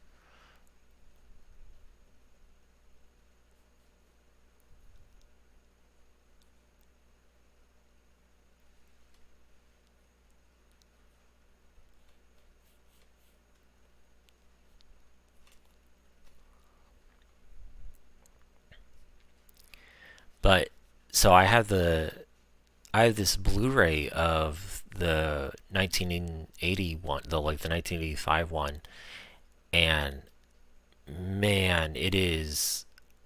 First off, that film is a I really wish I saw that in theaters because it's such a gorgeous film. Um, and there's like the Blu-ray has like all these like color like blues and stuff that I've never seen before on like any other uh, quality like DVD streaming or even VHS. Um, just all this resolution that I was like never even seen before, and it's really gorgeous. And even has like things like the commentary for Kurt Russell and John Carpenter is amazing.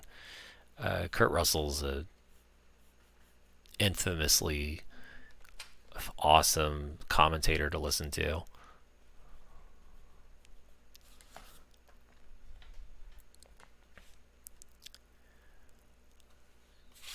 Yeah, and I just realized like most of this is like off screen. Let me push it up a little. Yeah, about there.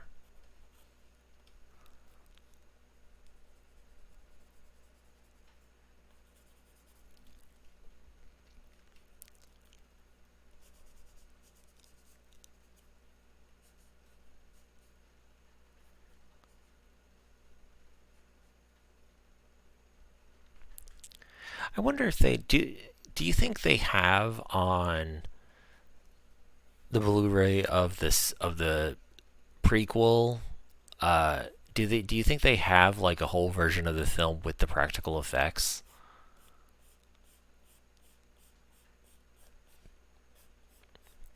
or do you think the whole thing is like just lost to time with deleted effects? Never. See, but here's the thing: like some companies do that, where it's like, oh, here's the other version, and you know, someone like whoever was maybe there at the time doesn't care anymore because they're not in charge. They weren't in charge of it to begin with. Like, there's this one show that there's this one movie that we started watching with Marcy, um, Walking with Dinosaurs on HBO, and visually it's an amazing movie. It looks really really good. The issue is like some I think originally it was going to be like a it's going to be like a you know like Fantasia kind of thing where like none of the dinosaurs spoke, and it was going to be just them grunting, and you just have to pick it up all through context. And in the end, what they had was an executive came in and said, "No, this needs to make more sense. Get some get some celebrities to voice act this." So then it's like things like John Leguizamo is like a dinosaur. Yeah, exactly. Release the practical effects cut. But yeah, it's like John Leguizamo's doing some voices. Carl Urban's in it for like the beginning scenes, probably the end because even though we didn't finish it. Anyway, so I found out later that the Blu-ray version of it has, as an extra, it just has what it calls the Cretaceous cut, which is literally just the same movie without any of the humans and without any of the um, without any of the dinosaurs speaking as well.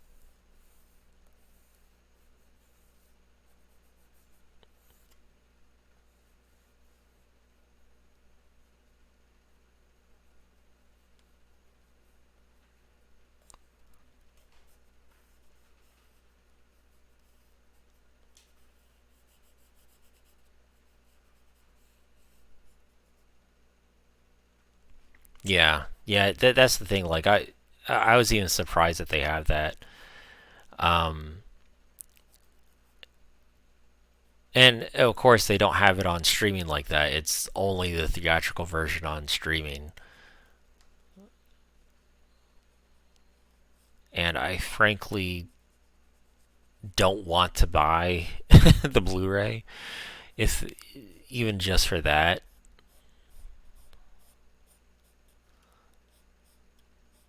I mean, I don't know. Maybe if my kid is like really that into it, but she's also 2, so she doesn't have that strong feelings about it at the moment. She has very strong feelings about Daniel Tiger. That's about it.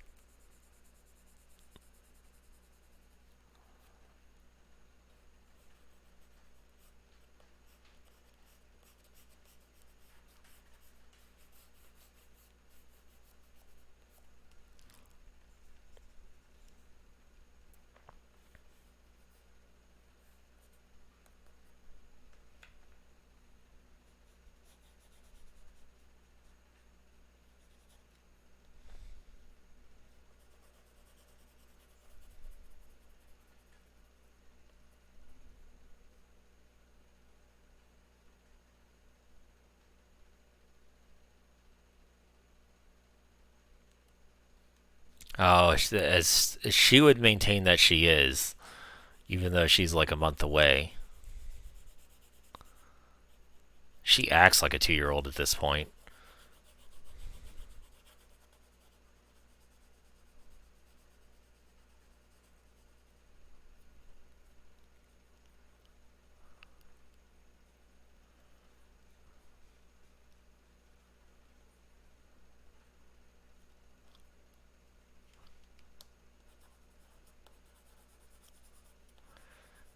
Okay, I'm not gonna lie.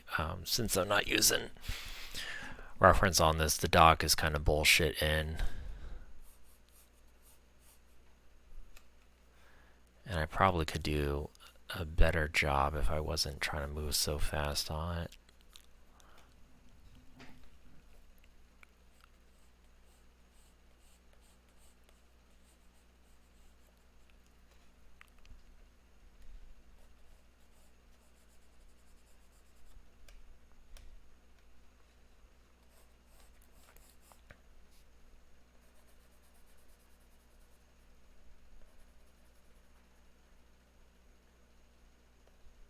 Yeah, it doesn't. That's the other thing, is like it doesn't matter as much. It would be nice if it was nicely drawn. Um, but since it's almost 12:30 anyway, I'm kind of like just getting to a point where I can hit stop on and feel satisfied with the drawing. So I think I'll actually go back to the Kaiju real quick and hit some other things before I quickly do some final highlights, and then I can call it done.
Oh, what prompts are you on right now?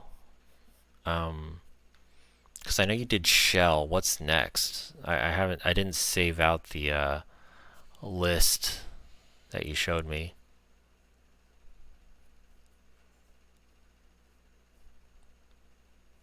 was actually trying to find it right before the stream.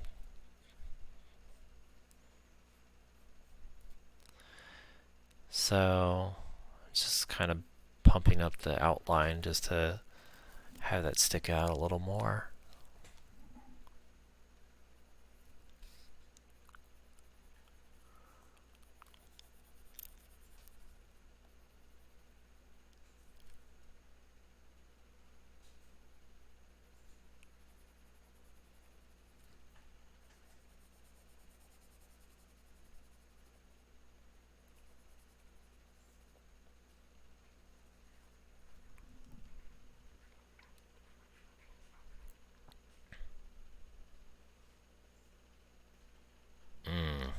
Burrow and Frozen.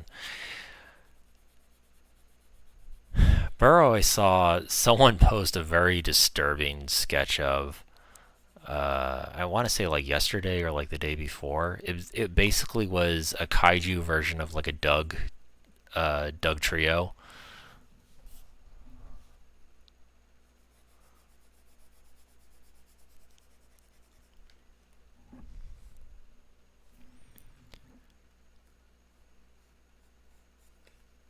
But yeah, I'm not sure what would be good for Burrow.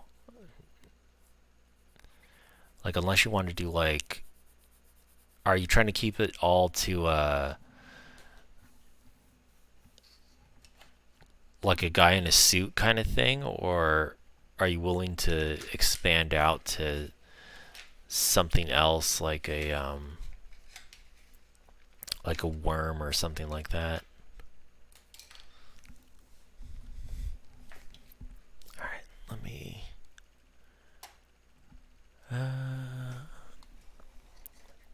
Let's see.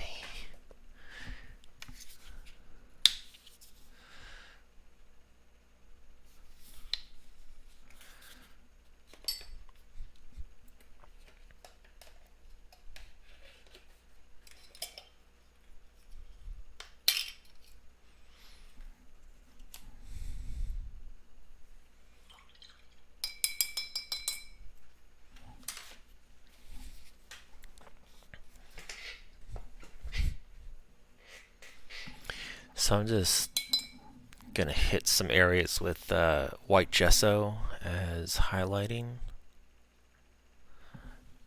and it'll just pop a little more since the colored pencil does not fully go to white.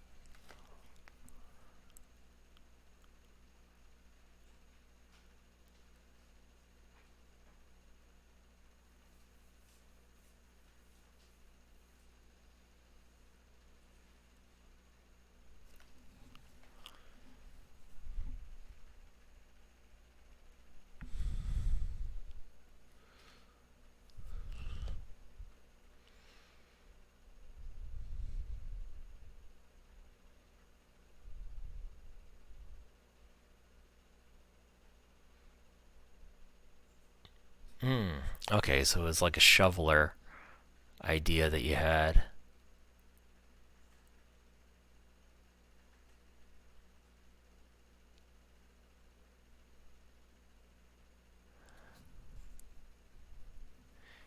Yeah, you could probably work off of like a crab idea or something that kind of looks like a crab for that. Like you want like insect appendages that are big and beefy and can really dig through into it.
Is that just because, why do you think you struggle with the smaller sketches versus the larger ones? Do you think it's because like because they're smaller, like like this is my issue I would have is like I can't with the smaller ones you don't have as much wiggle room to kind of like fake your way into making something look good. So because if it's smaller, you really have to make every line count.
I gotcha.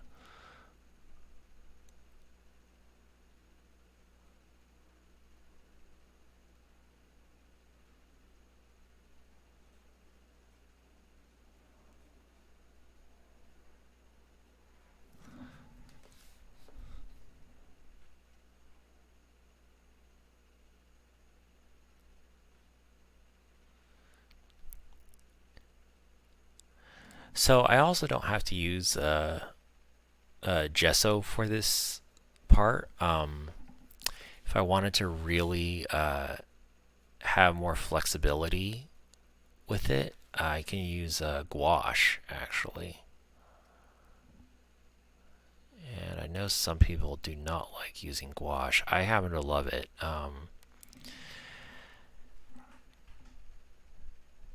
I don't really use a whole setup though. I just tend to only use white gouache, and I use it as a. I'll mix it in with watercolor to kind of achieve my other colors, and then I'll also use it as a highlight medium for that as well.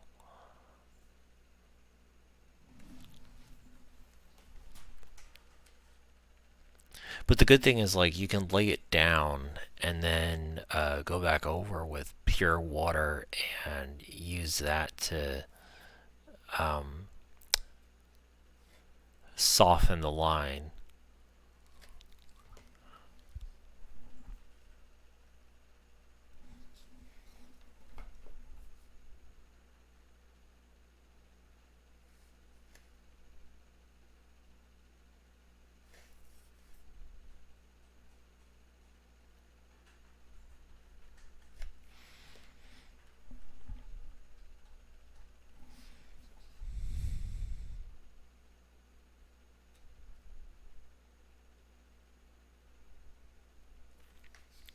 I see like an example, like I can go in with gouache. If that was gouache, I'd be able to go in and really futz with that and make it much softer, at least on the beginning and end of that stroke. With acrylic, you can kind of go in with your finger as soon as you put it down and soften it that way, but you're not going to get much modulation out of it.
I actually used gouache for a lot of my mermaid sketches.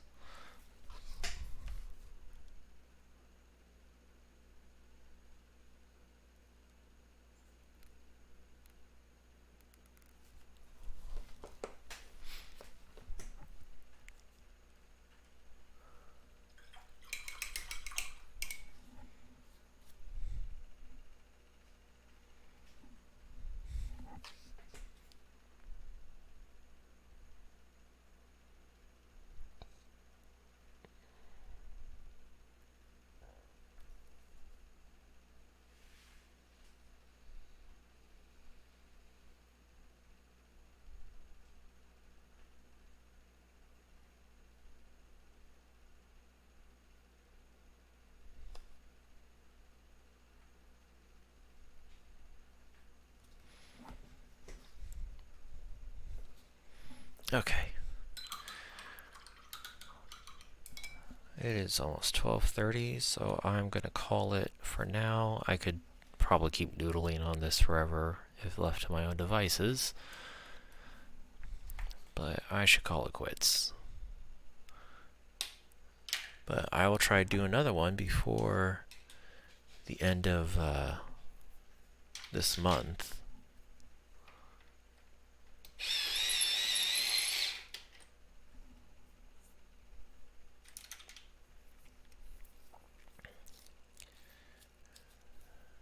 And then I'll try and get that prompt from you, Errol, so I can figure out some other ones that are going on.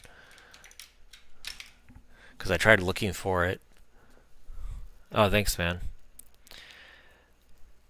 Yeah, that's not bad. That's a neat view. That's one thing I've been trying to do with my drawing lately, is try and be more dynamic with camera angles and all that, because I do tend to flatten out my work a lot, and it's something lately I'm trying to